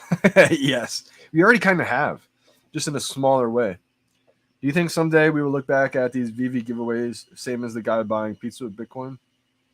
Yes, in a way, because people giving away Marvel Comics #1. When Marvel Comics #1 just launched, that was like a popular giveaway item. And you see how expensive it is. It's already $200. So I think it could easily hit $1,000, in the next couple months. Especially if that gets interoperable. Can you imagine? But I mean, some of them won't be. The comic I'm going to be giving away today, I don't think that's going to be crazy valuable. And if it is, then I have 40 of them. So great. I think it's going to be more valuable than what it's at right now. I think it's only like $15, $14, maybe even 13. But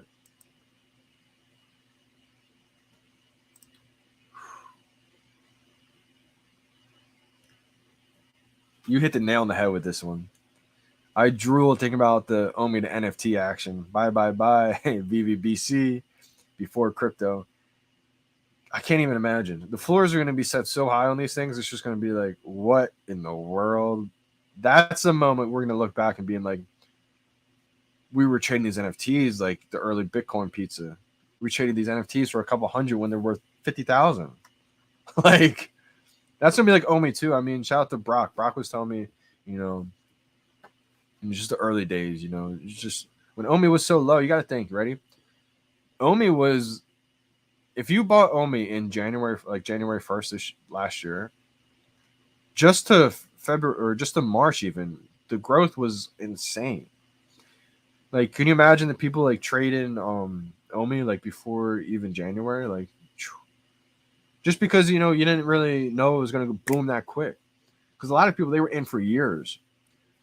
VeVe's been built since 2017, so a lot of people got in early since 2018.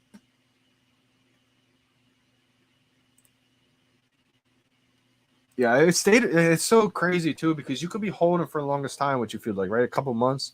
You can be holding for a few months, and price stays stagnant. Price stays stagnant on that one for a couple of months. It's around 2K, 1.9, and then all of a sudden, boom, 4K. And it's like, wow, it doesn't take much at all for that explosion to happen. I'm so glad I got to Storm now, bro. Mr. Trackstar, let's go, brother. I appreciate you big time. We got Superman 2.2K. Whew.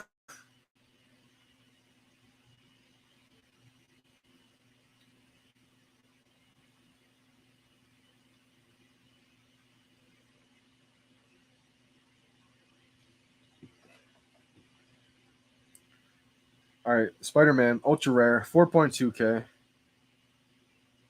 Secret Rare still 32K, 32.8.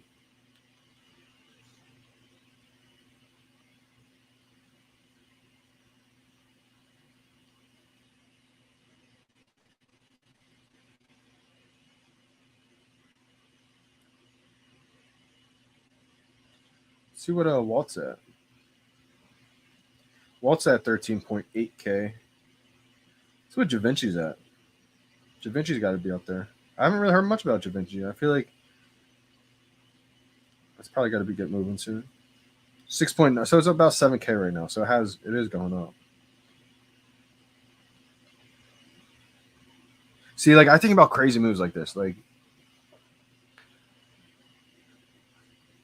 you may do it. It may work out. I got 2 Waltz, 14K. I could sell one, buy 2 Javinci, so I have 3 Javincis. Let that go up to like 15K, sell off the 2. That's like 30K. Buy back the Walt. See, there's so many different options that race through my mind all day. It's unbelievable. There are so many different ways to play. But the thing is, when you risk messing with those holy grails, it's a risk versus reward. It tends to be, what's the saying? The bold get rewarded.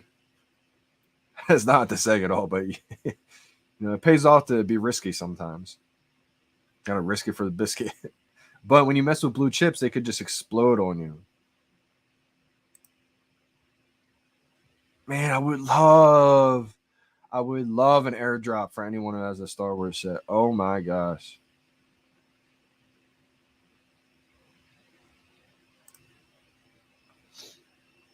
Let's go. 3 each of the common, uncommon, rare, and ultra rare. Wow, that's big time. You got 3 of each of those. That's going to pay off big.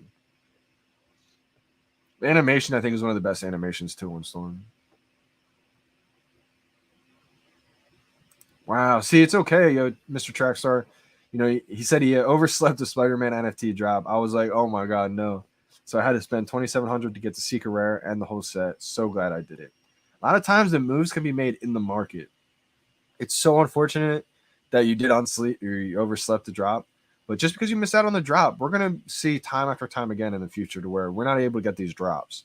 So if you want to make moves, it's so important to have that liquidity on hand, have the 1,000, 2,000, maybe 3,000 gems to make these moves because not every time. I think Walt started out at like 1.5K in the market. I didn't have the gems at the time. Did not prepare myself for the gems. And so by the time it dropped, and by the time I could sell off duplicates to get there, Walt was 2.6K. Boom, got it. Depleted a lot of my duplicates. Then I was like, you know what? Got the 2 Da Vinci's, made that gut decision call. Boom. Sold it, bought the Walt, 3.6K, and unbelievable where it's at right now. Just going to knock on wood for these good moves because, you know, not every move is always a great move. Hopefully it will continue to be that way, but OG Bunny's going to be wild. Let's go, man. I really hope so. I'm not the biggest, you know, I'm more so confident in the big IP corporation brands like the Superman, Batman, Spider-Man. But I think there's going to be a time where these artist collectibles explode. I don't know when that time will be, but I think every artist collectible will have its time. I think it's going to be more important to have, well, it'll be just as important, but I think it's going to show the importance early on, having these low mint artist collectibles. Because you got to think, if you have a low mint artist collectible and you sort it by edition number on OpenSea, Amiibo Lex, that's how you determine these one of ones. Each one of these is a one of one because of the mint number. So if you have the lowest mint number, you have the most rare collectible. I mean, that with the edition or the rarity too. So if like you have a super rare one with a low edition, that's gonna be big time for these artist collectibles. I think the ultra rare Marvel Comics #1. It's been one that I've been wanting to get too. I haven't got this one. Again, kind of what we were just talking about, how the secret rare is 30K. Then you have the ultra rare 1K. It's been at 3K before, and I think it will get back there.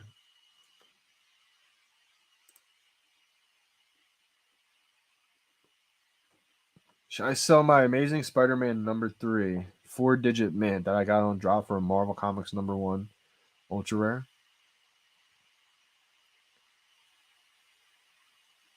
What rarity is the Amazing Spider-Man #3? I think I might do it. That Marvel Comics #1 is going to be insane. I think all the rarities. I think a common low mint is going to be insane. A secret rare is going to be insane. Ultra rares will be crazy high too. And the uncommon, it's the first comic book. It's the same way as the Todd is the first NFT on VeVe. This is the first comic book on VeVe, so that's gonna be huge too.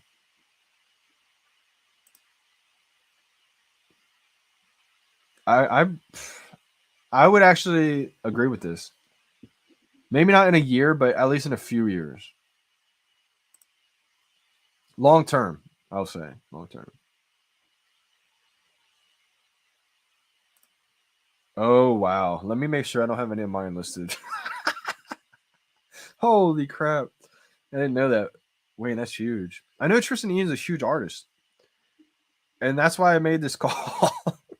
See, like I sold off a lot of my artist collectibles. Like I had the Frank Kozik sets, but I had to make room for a lot of these bigger brands, and so my hedge in case these artist collectibles do go off. I saw this for $500 and I pounced on it. A number 43, a number 43 mint number, Devil Bunny, a Dunny. Come on, I had to. For $500, a number 43, the third one ever. Like, come on. I actually have 2 sub 100s. So these are like my babies in case artist collectibles do go off. When I say in case, like I do think artist collectibles will go off. Why does this not want to focus up for me now? There we go. Boom, 43, 94. The 94 is actually not that expensive right now in the market. So I'm kind of just holding them, waiting for Immutable X. I've listed my 43 for like 2.5K and it didn't sell. And I was like, I'm delisting this. Oh, okay. It's a secret rare. That's a tough one then. That's a tough one. For the Marvel Comics Ultra Rare #1, I'm gonna look at the floor of the secret rare comic, Amazing Spider-Man #1. Or you said Amazing Spider-Man #3. Okay. Ah, Doc Ock. This is still a key comic book. I think it's worth more than the floor right now. But it may take a little bit longer for this one to appreciate as fast as, say, Marvel Comics #1. Yeah, 1.3K.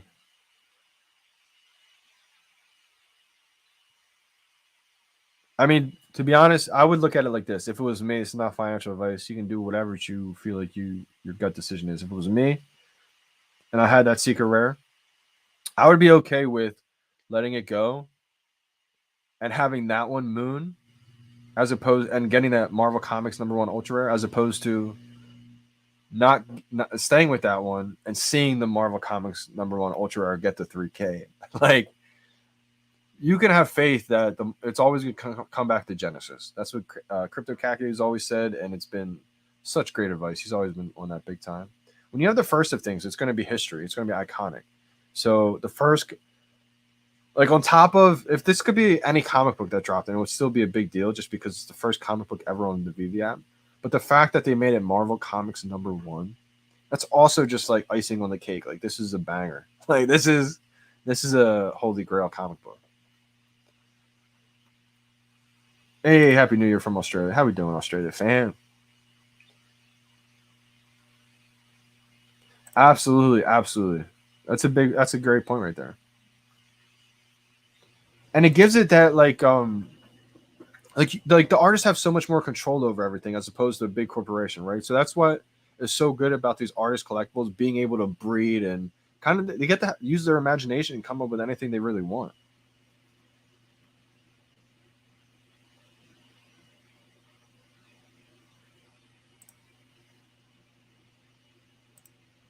View on Little Friends. I can't stand why. I feel like James Bond's going to be slept on for a little bit. I don't think it should be, but I feel like just for some reason, I feel like the movies. I don't know. Like James Bond, it should do better than it's doing, but it's not. So I thought it was just the posters, but even the glider, it's not doing great. There will be a time though people scoop up that glider a lot, just because it's the first James Bond NFT.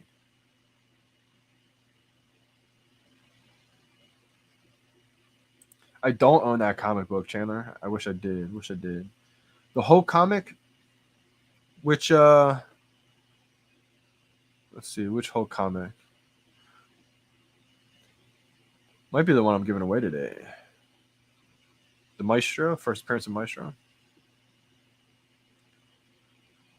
We got the Immortal Hulk and then the Incredible Hulk.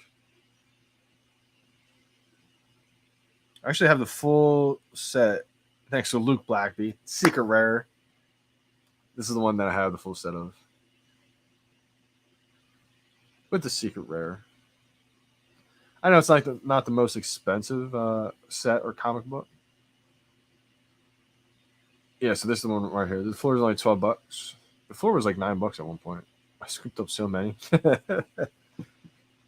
think I scooped up one was a little bit more than that though.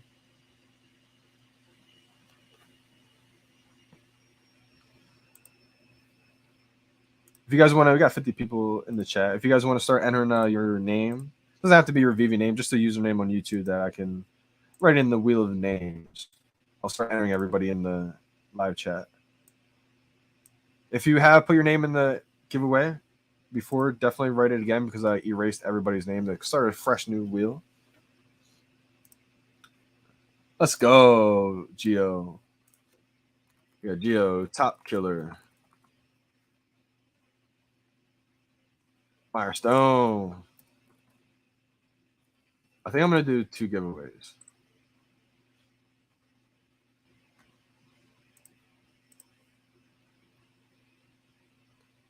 MSC squad back in the building.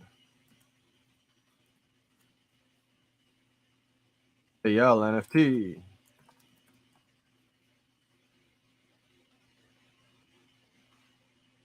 Oh, okay, the new one that they just announced. So they didn't give the details just yet. I don't think they didn't give the Medium article. I don't believe. Did they give the Medium article already for that one? No, not yet, not yet. So it's gonna be interesting to see exactly the details on that. Yeah, Billy Bob Bitcoin.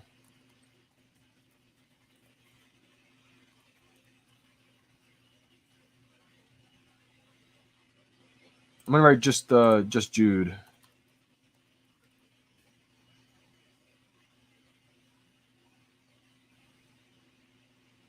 Wow, mint 69. That's a huge deal right there. One, because the number 69, obviously, but also just because it's a sub 100. Sub 100 is huge, my man. What's a good price to sell at? Let me try to find out real quick. Definitely don't sell yourself too short on this one. I think it's gonna be a big deal. I'm gonna try to look for the prices right now. 69. Wow, okay, that's definitely good right there. So you could easily get 2.5K. If you listed that for 2.5K, not financial advice, it'd probably sell. It's probably worth a little bit more than that though. But if you absolutely need the gems, not a bad play. So I say that because we have a 62 listed at 2.7K. Then everything else around 69. Hey, I see yours listed for 5 mil. I like it. That's what I'm talking about. I want to give you a follow, VeVe Monster.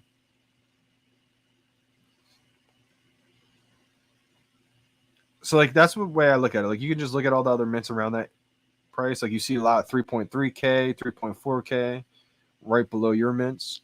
So if you listed it like at 2.9, like right, the first one that's probably going to sell is at 62 mint at 2.7K. And then after that sells, if you listed yours at like 2.9K, it'd probably go right after that.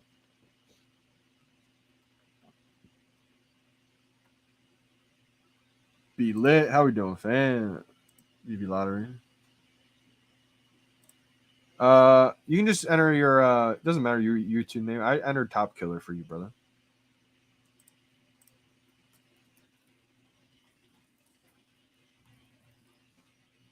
I like doing giveaways. It's pretty exciting. When there's a lot of people, it's it's hard to win. But where else?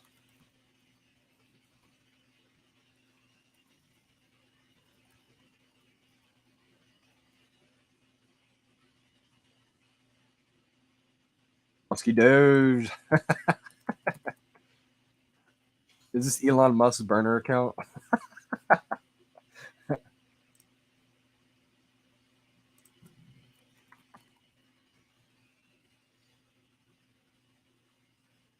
Isa Feza.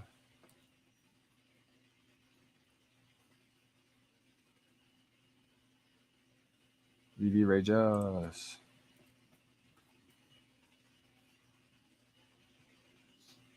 Hold Hunter in the house. I'm excited for the drop tomorrow. I got a good feeling I might snag an ultra rare. Yeah, that's a solid bet. So I don't think you overpaid for that. I think it was a pretty good buy. May take a little bit to appreciate, actually get liquidated. So someone to buy it.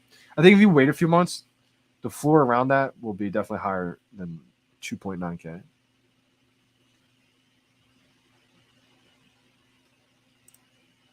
Wow, really interesting. Okay, okay. Imagine we're on IMX. Boom. Oh man.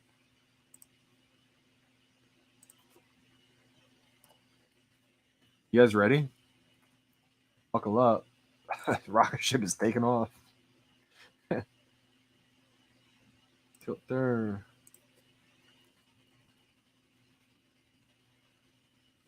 Ideally, your VeVe username. I'm just gonna use netlink, if that's fine.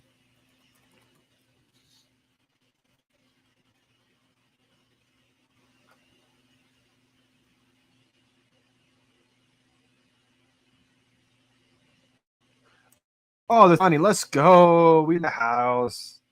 What's going on, brothers? I heard about your story. That's awesome.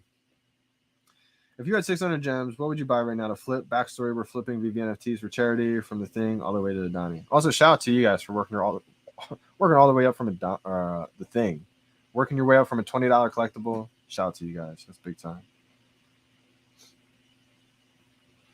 I'm gonna definitely get back to this question. Let me save this question. Just gonna finish writing a lot of these people names in here. We got Tony in the house. I'm gonna write your name in here to the giveaway. Thing to Donnie. Hopefully you guys win. Drew Pear, I'm gonna write in. Oh wow, we've gone from 399 gems to 1400 so far in a month. Wow, that is amazing. Shout out to you guys, man. That's actually coming out to be an amazing story. If you guys don't know the thing to Donnie, I mean, pretty self-explanatory in their name, but they started with a thing. I guess they started even cheaper than that. It started with $3.99 gems. Worked their way up to a thing, about 20 gems. Maybe it was $3.99 at the time. I'm not sure exactly. But now they're up to 1,400 gems so far, and they're working their way up to a Donnie to give away to charity, which is amazing.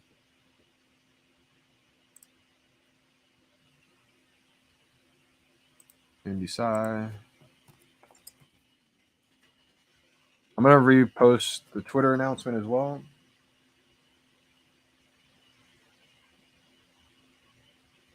For upgrades. Oh.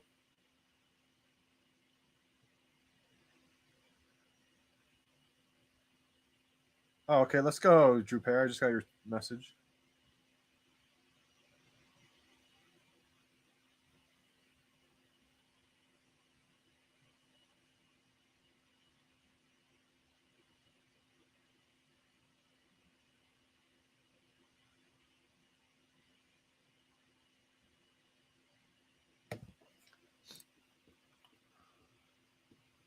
Jamie C, let's go.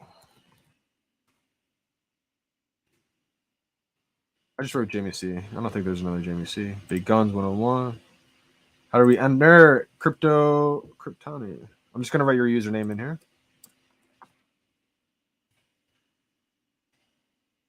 Basically, I just enter your username into this big wheel. It spins, and then the winner gets picked. Big Guns 101.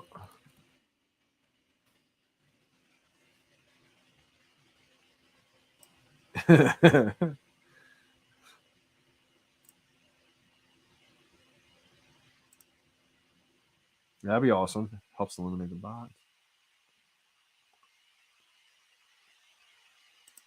Do you think a sub 100 Secret or Spider Man will all be 1 million in a couple years, holding number 66? I do think so. I do think so. It sounds crazy to think about, but also would sound crazy to everybody. 90% of the people, I won't say everybody, because they're like, shout out to the people who knew. But if we told people Todd would be $6,000, people would say you're crazy. Secret Rare Spider Man is the first ever Marvel NFT. It's gonna be huge. Developer X.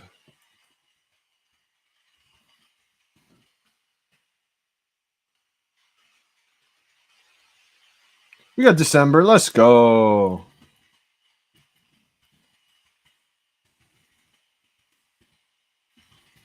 December Bitcoin in the house.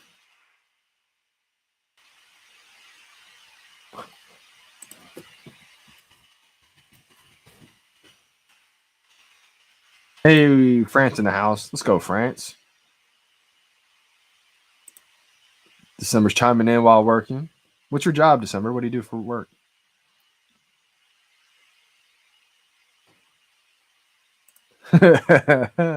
Billy Bob said, "Can't wait to watch this again a year from now and smack myself in the head for not buying certain NFTs."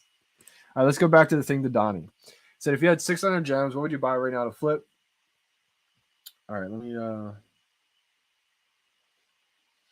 let's look. Let's look and see through the market here. Also, I want to look through some of these collectibles again because I feel like the market's just exploding. Superman's 2.3K. That's going up. Just going up, up, up. It won't stop. All right. Todd. Todd's 5.8K. Let's go. Won't take much to get to 7K either.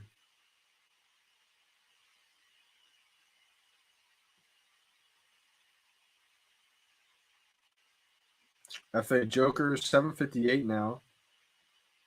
It did dip below 700. FA Harley Quinn's 555.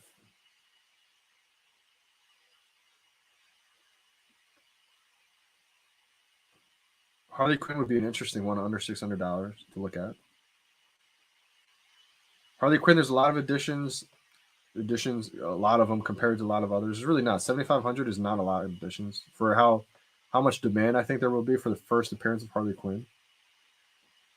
555 might be a good play. Penguins at 675 now. It's gonna be 1,000 soon.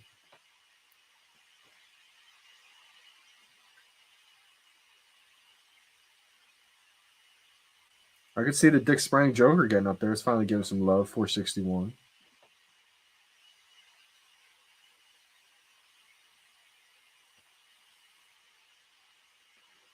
See the Batman Who Laughs. Maybe some better ones.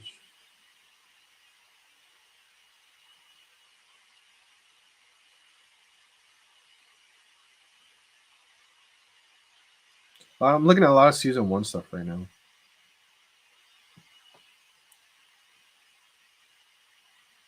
You gotta restart the app. Sometimes when you load up collectibles, it says like no collectibles available to see or whatever the case may be. Man, Belina is one that's always been so confusing to me. Like Metallo, it's a rare, the same amount of additions as Belina. Metallo is 238. Belina, 145.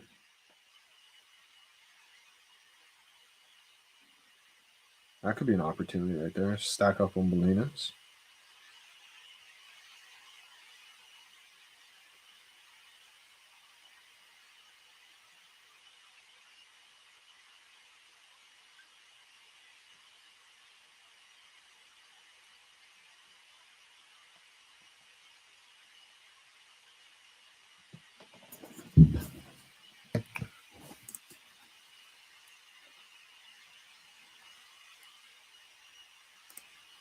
Nate 77.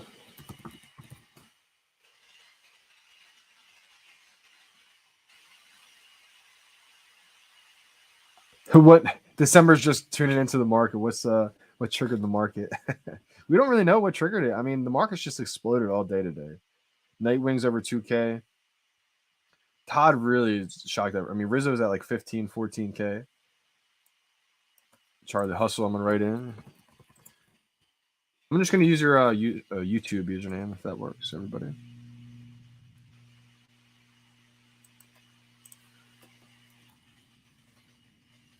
All right, just a few more minutes. I'm gonna be doing a giveaway. Noah Silva, let's go. This is a Noah from VeVe's burner account. I'm just kidding.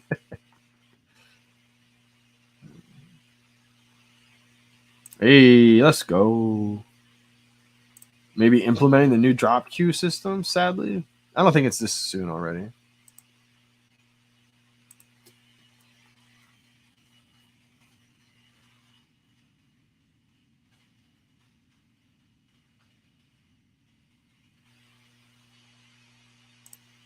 Yeah, see, the FA Harley Quinn went crazy. The FA Joker's out of reach. Look at the Joe M Batman, too. Joe M Batman's almost $1,000. Becky Batman's like $1,700. The whole first set went bananas. Hey, Dunn is back with another one. Kobe collects. Let me write you in for this giveaway.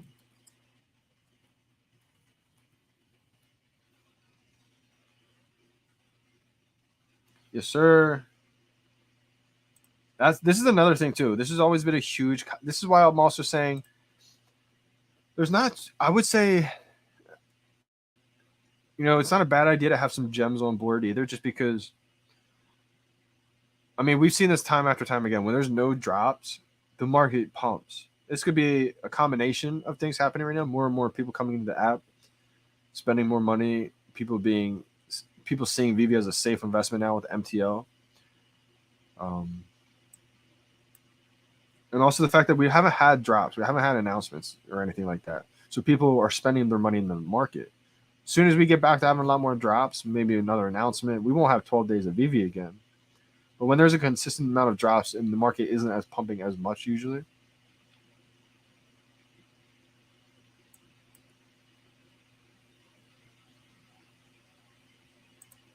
good luck, everyone. There's no drop right now.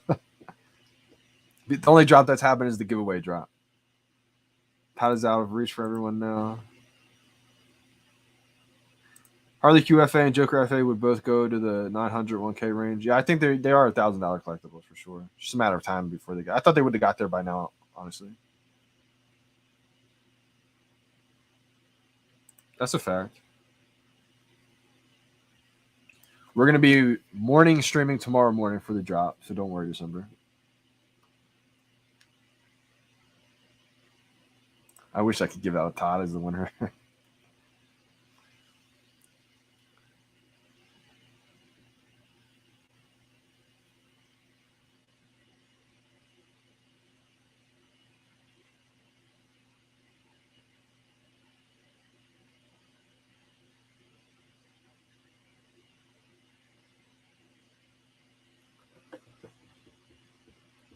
I saw something about $100. Name a good snag for $100 on VeVe. I would say normally some of those Batmans in season 1, but they're all over $100 now, which is crazy. Maybe some Unicornos in season 1. What else is under $100 right now? Mind blowing that everything I would name is Catwoman would have been on one. It's over $100 now. Maybe FA, Batwoman, Batgirl. Not Batgirl. Is Batgirl? Yeah, I think so. I don't know what she's at right now. I think she's under 100 still. If she went up too, like Catwoman, I'd be surprised, to be honest. Batgirl is 73. I mean, it won't take too much longer to get to 100. I don't think it's going to pump like crazy too soon, but it will get there.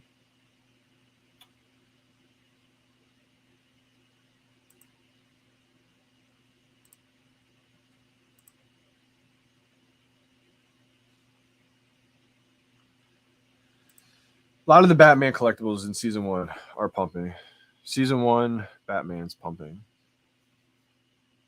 What up, Brendan? How we doing, brother? Yep, VeVe app's going down for a little bit. For a little bit.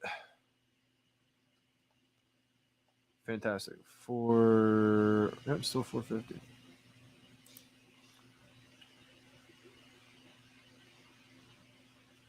Batman Who Laughs is not under 100. It's under 120. I should go up to a couple hundred, I would think.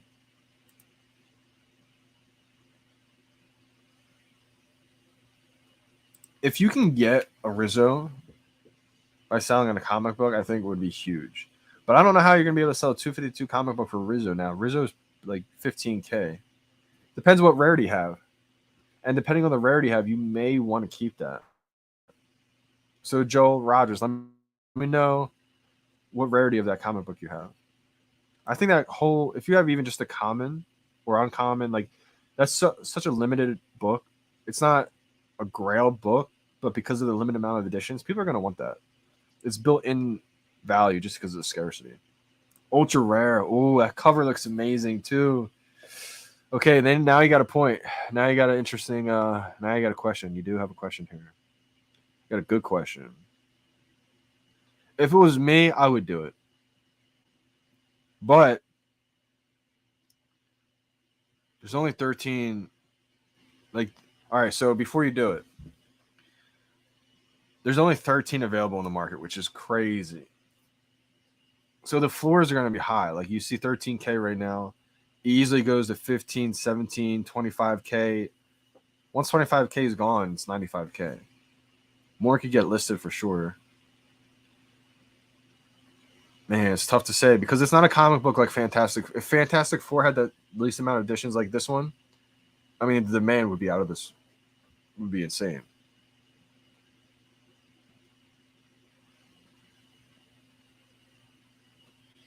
If it was me, this is what I would do.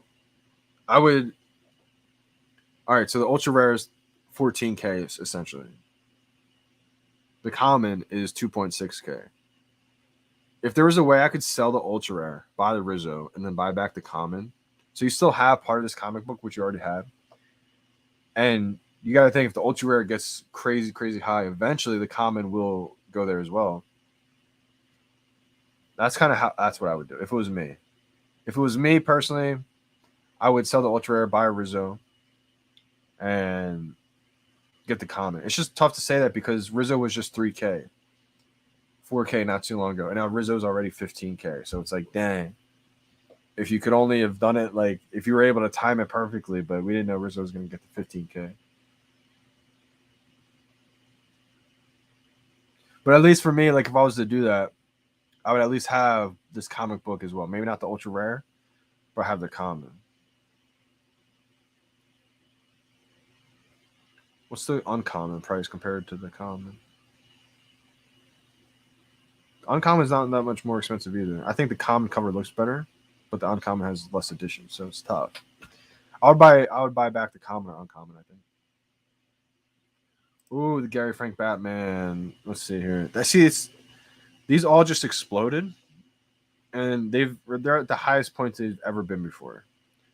So it's always tough to say buy them now because you'd be buying them high. And the key is to buy low, sell high. So like Gary Frank Batman right now. There's 111 in the market, 226 is the price. It's a season 1 collectible.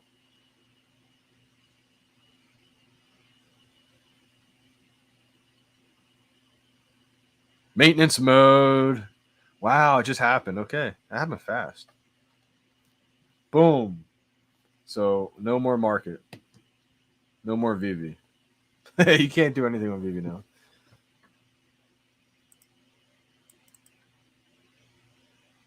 Yeah, the Batman movie coming out March, I think is going to be crazy for all the Batman NFTs. Hopefully there's some kind of utility involved. I'm not sure if there will be, but that'd be awesome. I think so too. Wow, great job, Kobe. I sold Rizzo at 5K and turned him into 2 wallets for 5K total and drop. Otherwise, I'd be a little hurt watching Rizzo fly. That's the thing. That's why I said good job, because you invested that money into a holy grail, right? I mean, I don't know if you said you have sold one of your Rizzo, so you don't have Rizzo anymore, or you sold a duplicate Rizzo. Either way, I mean, it's tough knowing that you just sold something and seeing it skyrocket. But again, if you got Walt Disney at 5K, Walt's already 14K, so sometimes sacrifices have to be made because not everybody has the money just to keep pouring in. So you're going to be forced to make some tough decisions for sure.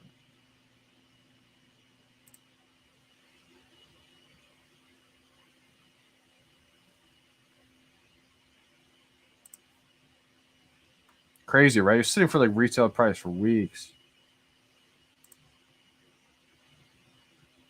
Brennan's got a crazy collection, man. You know what's awesome about VeVe? It's getting people at a younger age into investing. People are going to be set up for life because of this.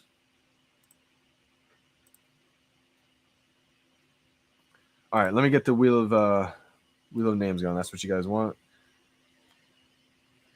All right, we got 33 entries in here. Let's give it a spin.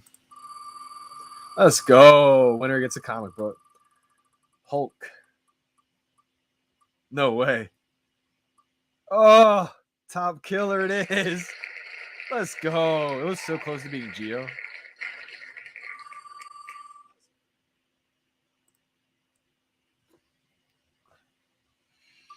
way. Oh, top killer it is. Let's go. It was so close to being Geo. Let's go. Winner gets a comic book. Hulk. No way. Oh, top killer it is. Top killer, winner. We got top killer. Are we still here, brother? Reroll gate.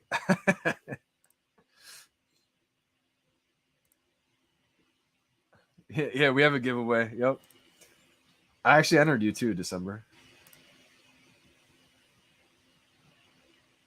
Rigged. We were the first two to enter. Let me check and see if you were. Wow, you really were. You guys were literally the first two to enter. Wow, unbelievable. We got Wheel of Names Gate. I'm gonna do one more though, but we'll see. I mean, Top Killer's usually here. Maybe just dipped out real quick.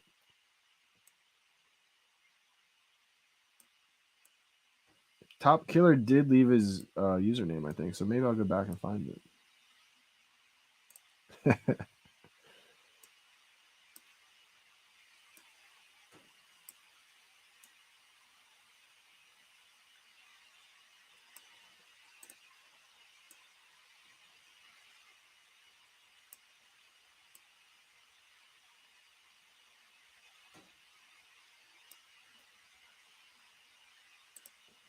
Cold Hunter. I may just send it to him. He's gonna be like, "What?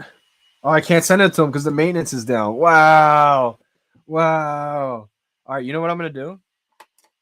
I'm just gonna write it down, and then as soon as it's up, I'm gonna send it to him. And I'm gonna do one more giveaway, and then send it to the winner of this one as soon as it opens as well. That way, as soon as the market opens, the winner gets a little surprise. So, Cold Hunter. Oh.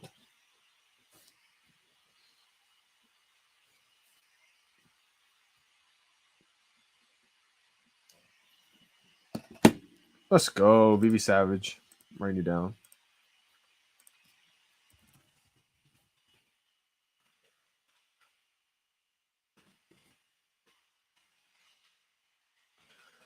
What's going on with the market, boss? All right, so VeVe just said they're just taking the market down for a little bit, just for updates and bug fixes.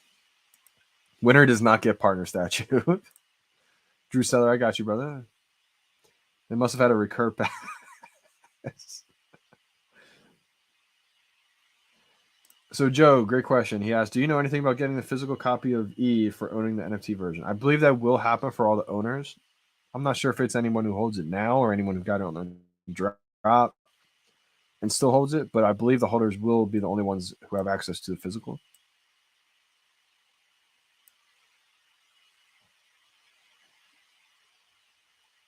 Todd, Superman to the moon. Let's go, Skylar. Appreciate you big time for tuning in and just joining and showing all the support.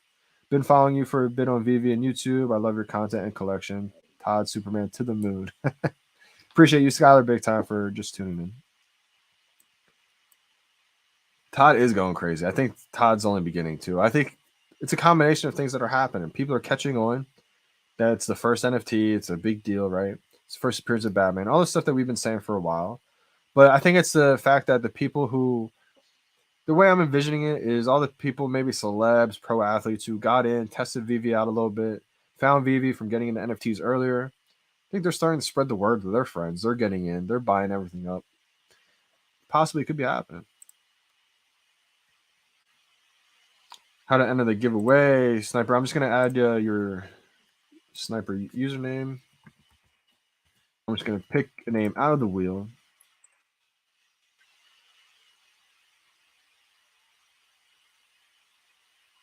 Al Sansani.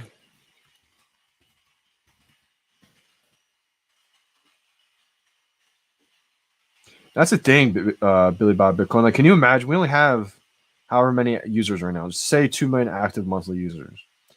What's going to happen to these prices when 10 more million people come on, 20 more million people come on? It's going to get crazy fast. And here's the other thing. I mean, we're not even on major exchanges yet. Major exchanges like Coinbase, Binance. Those will be great. Those will be, the ease of access will be amazing. But now think about it when people can just buy Omi on the VeVe app. That's over 2 million monthly active users having access to Omi instantly. Like, how many Omi wallet holders do we have right now? I'm not even sure. Like a couple 100,000. Imagine when 2 million active monthly users have access to Omi now. Boom. My username is base points or base paints. Might as well get in on this. Thank you. Absolutely. Skylar. I'm just going to write down Skylar as your username on here in the giveaway. It's just easier to identify the winner in the giveaway. But if you win, I'll write down your VeVe username, obviously.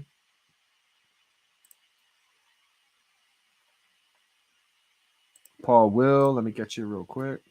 I think that's the thing that most people are forgetting or not thinking of. Like Coinbase is going to be out of this world for Omi, right? But I think the difference maker is VeVe turning into an exchange essentially, and people buying Omi. The ease of access of buying Omi on the VeVe app is going to be insane. Maybe there are certain drops, maybe there are certain collectibles that are listed only in Omi, so it incentivizes everybody to just buy some Omi on the VeVe app.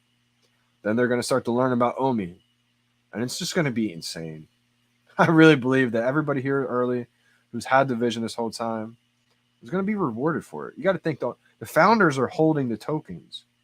The founders are incentivized to make it as valuable as they can, and they're just building the foundation right now.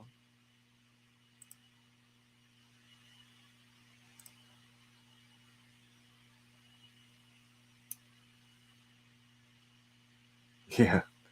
Let's see. Pirates was one early though. Pirates knew how valuable the Tods were. It was just unfortunate because most of the people didn't know yet. So it's like I said before, you're holding the gold, and people don't realize you're holding gold. You know, it's like it took a lot of people to catch up.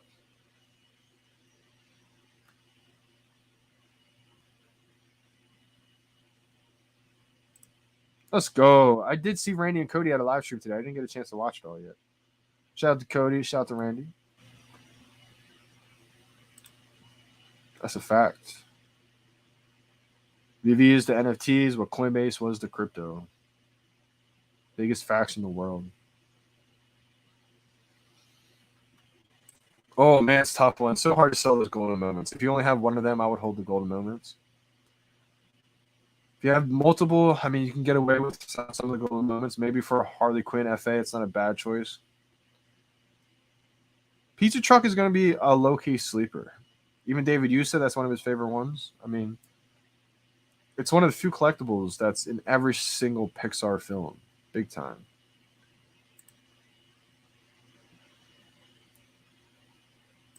Let's go. Thing to the Donnie in the next giveaway.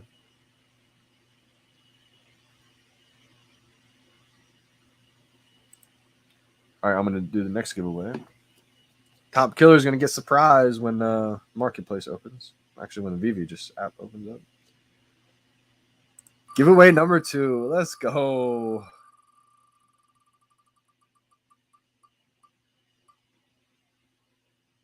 Wow, VeVe Savage. Let's go. So close to not winning. Wait till you guys see this one. Is VeVe Savage in the building? I didn't think he was going to win this one. Wow. Wow, VeVe Savage. Let's go. So close to not winning. Giveaway number 2. Let's go.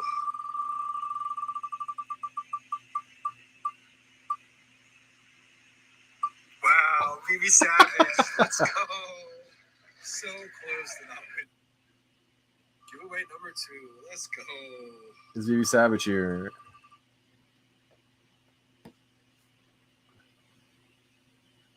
Oh, that's awesome, Netling. Hi, Johnny. Thank you for not swearing in your videos as I watch this with my grandkids. I'm Billy Bob, Bitcoin's mom, by the way. Oh, that is awesome to know. Appreciate you big time for all support, tuning in, watching, getting the whole family involved. Shout out to your grandkids as well. They're learning early. They're learning early because NFTs are going to be a big part of their lives. And I don't know if they realize it or not, but if they're getting into NFTs right now, they're going to be way ahead of the game. And you're way ahead of the game just by showing them anybody who's talking about NFTs right now. NFTs are just such a new concept for people. It's so confusing to a lot of people to understand how this could be important, you know? Once they simplify it and understand it's just digital collecting. I always equate it to the music industry of how that changed things. CDs. There was a time where physical CDs was the way you listened to music. You had a music collection. Then digital music streaming happened. Now you have a digital music collection on your phone. You went from having a CD case of hundreds of songs that you like to now a phone of thousands of songs that you have, you know? Just changed.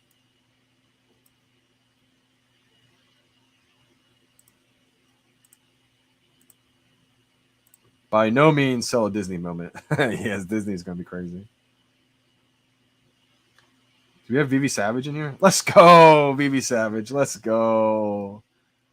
All right, let me write your name down, brother. Let's go. All right, so SAJ.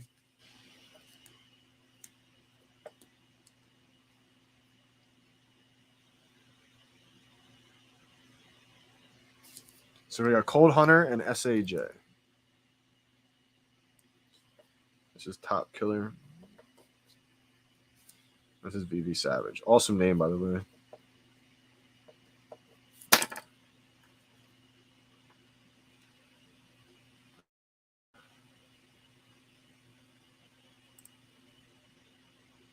Everyone go follow the thing to Donnie if you're not already. Doing amazing stuff for the community, for charity. Absolutely. That's one thing I want to say is shout out to you guys because, I mean, it's motivational and inspirational in so many different ways.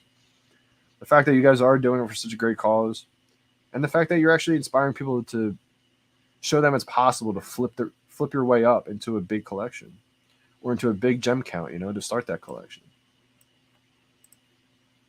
Let's go. I'm so glad he went to somebody who's been watching for a while. VeVe Savage said, thanks, man. I've been watching you for months. Let's go.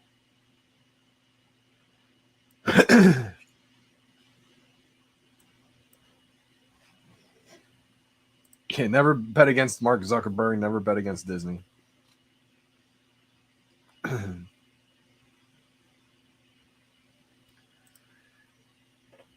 This is one set that I'm keeping.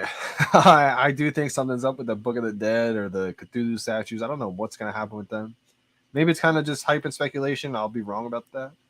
But I do feel like it's going to be, especially just because David started his whole business about like board games and stuff like that. So I feel like he's going to tie into the Cthulhu book or the statue some way, some kind of game out of it. I don't know. Or maybe it's just more of an animation. I don't know.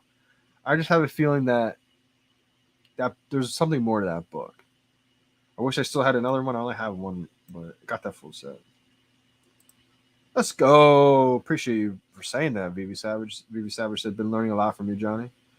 Just try to basically just give my experience, things that I've learned over the time. I mean, things that have helped me big time because I'm an average person. I did not have a lot of money to begin with. I was not, crypto savvy. I was not NFT, had all this knowledge about NFTs or collecting. I was not a hardcore physical collector.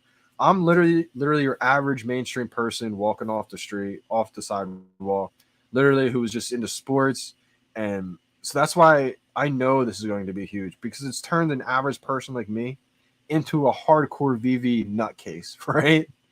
So for what I've seen what it's done to me. I'm so good at observing human behavior. I've seen what it's done to real physical collectors. This is just the next wave of collecting.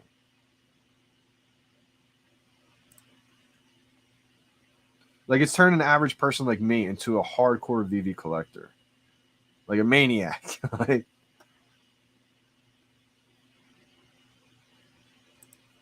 thanks for the love. Appreciate the support. We're having fun doing it. We're having heaps of fun doing it. I think everybody's having a lot of fun just hearing about it too, my man.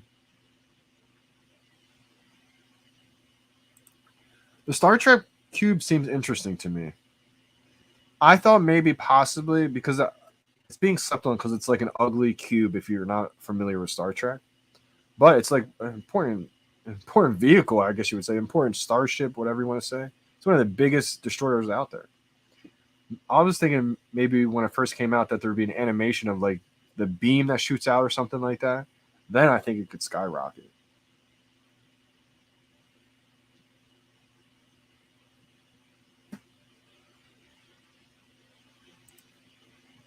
I think the utility with the comic books are awesome too. Like you can actually read it. It's not just like.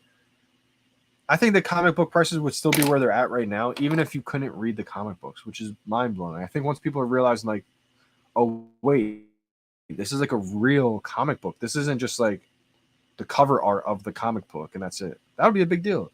But this is like the real comic book. You can flip through the pages and read the whole comic book. That's wild. I think we'll be able to rent these out. Like I think eventually I'd be able to rent out my Marvel Comics #1 to a fan for X amount of dollars a day. Maybe it's $10 a day or 10 gems a day, or maybe it's 100 gems a day, depending on what the floor price may be. Who knows?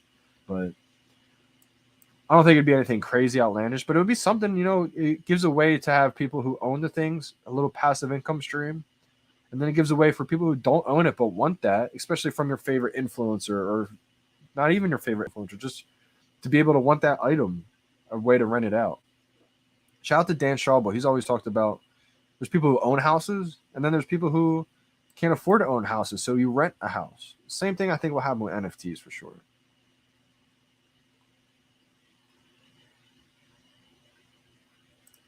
I just think they're gonna update the couple of bugs that may have been going in the app. Maybe they surprise us with some updates. Who knows?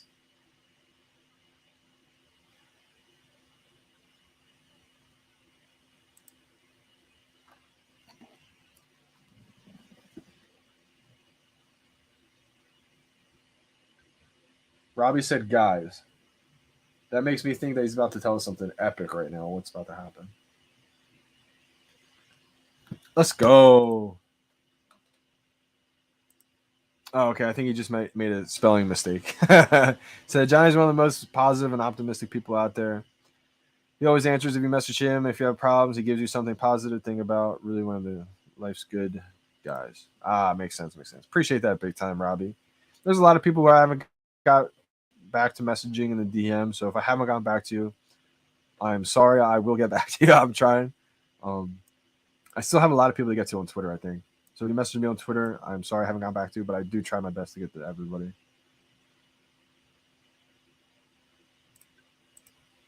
Some sleeper recommendations. Somebody else just mentioned this too. Let me find it.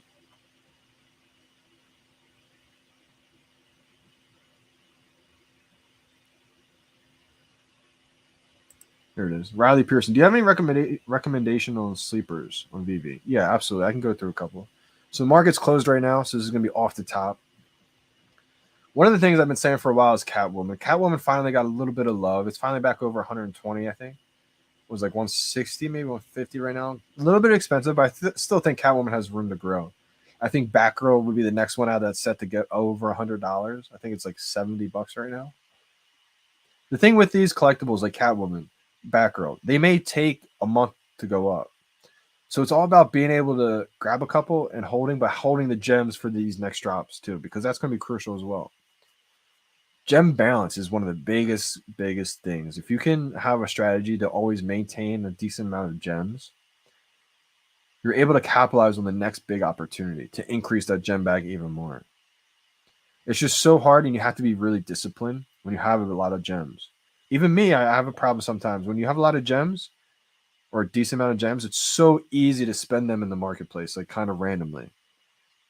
It's the psychology aspect of it because they're gems. They're not US dollars labeled as. So it's easier to spend them left and right. So you got to be disciplined sometimes and hold off until that deal really comes to you instead of looking for those deals. I think Ultraman is another long hold. I think if you stack up like the Ultraman 7s, it's another long hold. Long as in like, I say long in NFT VeVe terms, a couple months is like long. Like unbelievable how fast things move. But things like that, if you're able to hold for a couple months, the DeLorean, the ultra rare DeLorean, is a little bit expensive now compared to what it used to be. But the commons are still so cheap. At one point, the commons were $13. They're still only $60. I think retail was $30. So if you think about it, I believe they were $30 retail price for those common DeLoreans. At some point, they will get animated, drivable. Just vision that happening, right? VeVe announces the common DeLoreans are drivable, or they don't announce it and somebody finds out and it's a surprise. Once that goes viral on Twitter or people find out, you can actually drive these cars around in augmented reality. I think the commons will be a lot more than $60. That's just 2x of what the retail price is. The first ever car on VeVe. So no matter what a car drops, if a temporary dip happens, it'll go back up. Stuff like that, that's for first ever. It's always going to be a big deal. I think we saw a huge run up of the common comics. I think rightfully so. But now I think it's time for the uncommon comics to have a lot of love. Uncommon, maybe some cheap ultra rares of Holy Grail comics. Also, I think some of the unicornos, like I picked up a couple extra pogos. People are gonna be like, "What's a pogo?" It's one of the uncommon unicornos. And just because there's only, I think there's less than 100, maybe like 60 left available in the market for sale. There's really not that many editions of them at all. And it's season one and it's series one. So the way I'm looking at the unicornos and mermacornos too, but mostly the unicornos, I think they're going to be a little bit more valuable than the mermacornos. Imagine when we're on series 5 of the unicornos. I think of series 1. That's like the same thing with the Batman. Batman's a little bit different because it was the first ever NFTs on the VeVe. But once you see, series 5, 6, 7, not yet, but obviously the Batman, those series 1 collectibles will be insane. Maybe some other Disney moments that are undervalued, like the Simpsons one is only $600 right now. Not even waiting until the Simpsons. Imagine when the whole Simpsons characters drop on VeVe. That's going to skyrocket the first ever Simpsons big time. But I think also that's the first ever NFT Disney released. At the end of the day, I know it's not a Disney character, but because of that reason, I think will be huge. Signed by Matt Groening, the creator of The Simpsons. He's known for being like Nostradamus, predicting things early, and the fact that he's got a signature on the first ever Disney NFTs, that was a strategic move, Matt, and I respect it too because that's something I would have done.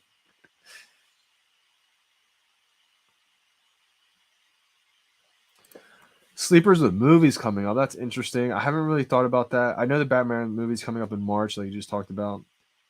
I'm not too sure of what other movies are coming out soon. I'm really not positive on that. That's definitely something to look into because usually you do see a boost a little bit with the collectibles. Not every time. I mean, the Ghostbusters didn't really boost that high when that Ghostbusters movie came out.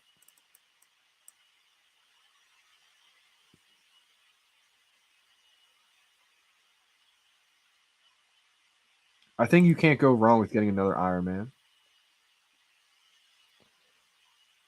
The difference between getting that Pizza Planet truck or getting another Iron Man is, are you going to want the collection or are you going to want the return on investment being able to sell one? If you get a duplicate Iron Man, if Iron Man doubles, you're going to be able to sell that and boom, it's like you got that Iron Man for free almost, right? But if you get that pizza truck, you're not going to be able to sell it and still have that as your collection. So it's going to be better for your collection, but worse for your ROI. You won't be able to sell one at that point. So those are things you're going to have to think about. That's why I always talk about duplicates are so crucial because it's like a blessing and a curse to see, like Secret Rare Spider-Man, for example, for me. I don't have any intention of selling that collectible because I only have one. So if the price goes up to $1 million, my collection just grows to $1 million more. I don't have plans to sell that one. So, I mean, obviously, if the floor went up to $1 million, there's a lot of things you could do. You could sell it, buy back a whole bunch of others, and keep increasing your bag. So many different ways you could play it. There's not one way you could play it.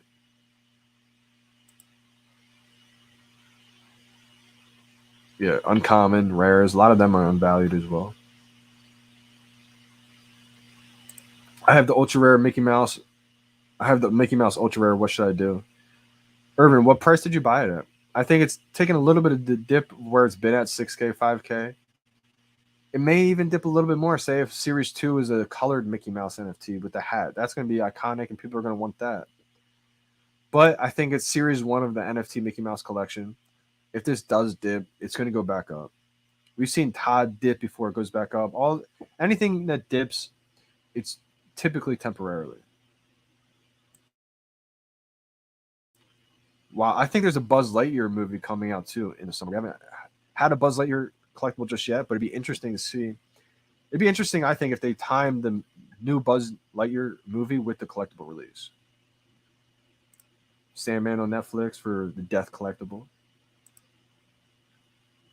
I think you should hodl Mickey too.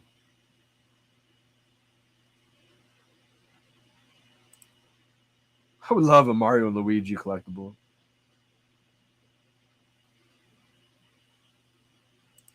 VeVe Las Vegas. I'm gonna be getting off soon. Answering questions, my man. Answering questions. I didn't think I was gonna stay on this long, to be honest. I thought I was gonna hop on for like an hour, and I end up being on here for way longer.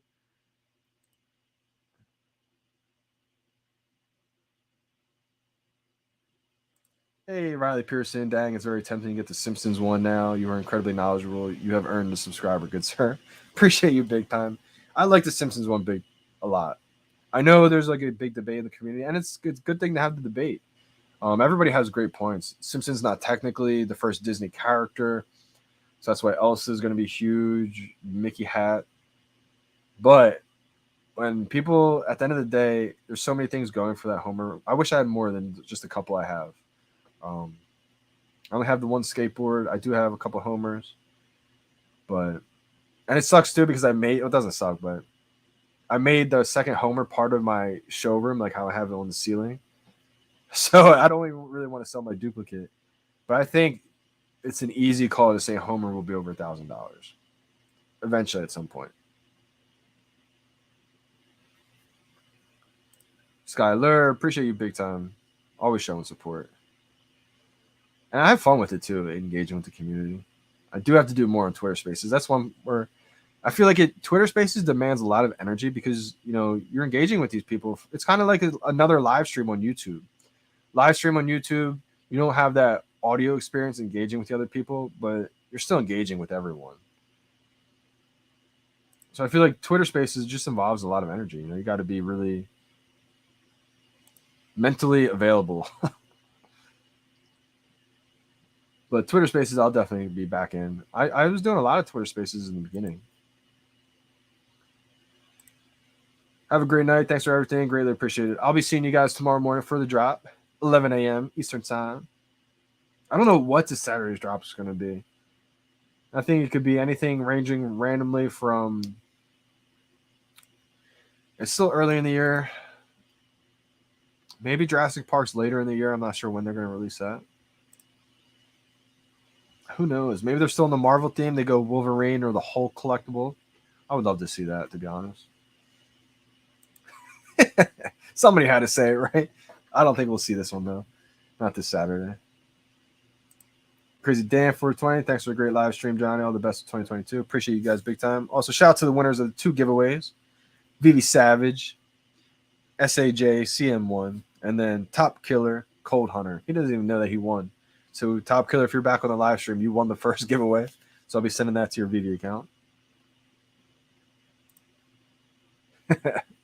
Appreciate you guys big time. I'm going to be signing off. The market's absolutely pumping. So, it's going to be interesting to see what it's at when the app actually gets back working. It's going to be fun to see what the updates were, see what bugs they fixed. If anybody is, I'm going to put out a post probably once the app gets back working on the YouTube channel. So if anybody is able to find out what the bugs were that they fixed right away, leave a comment under the post, maybe under this video too.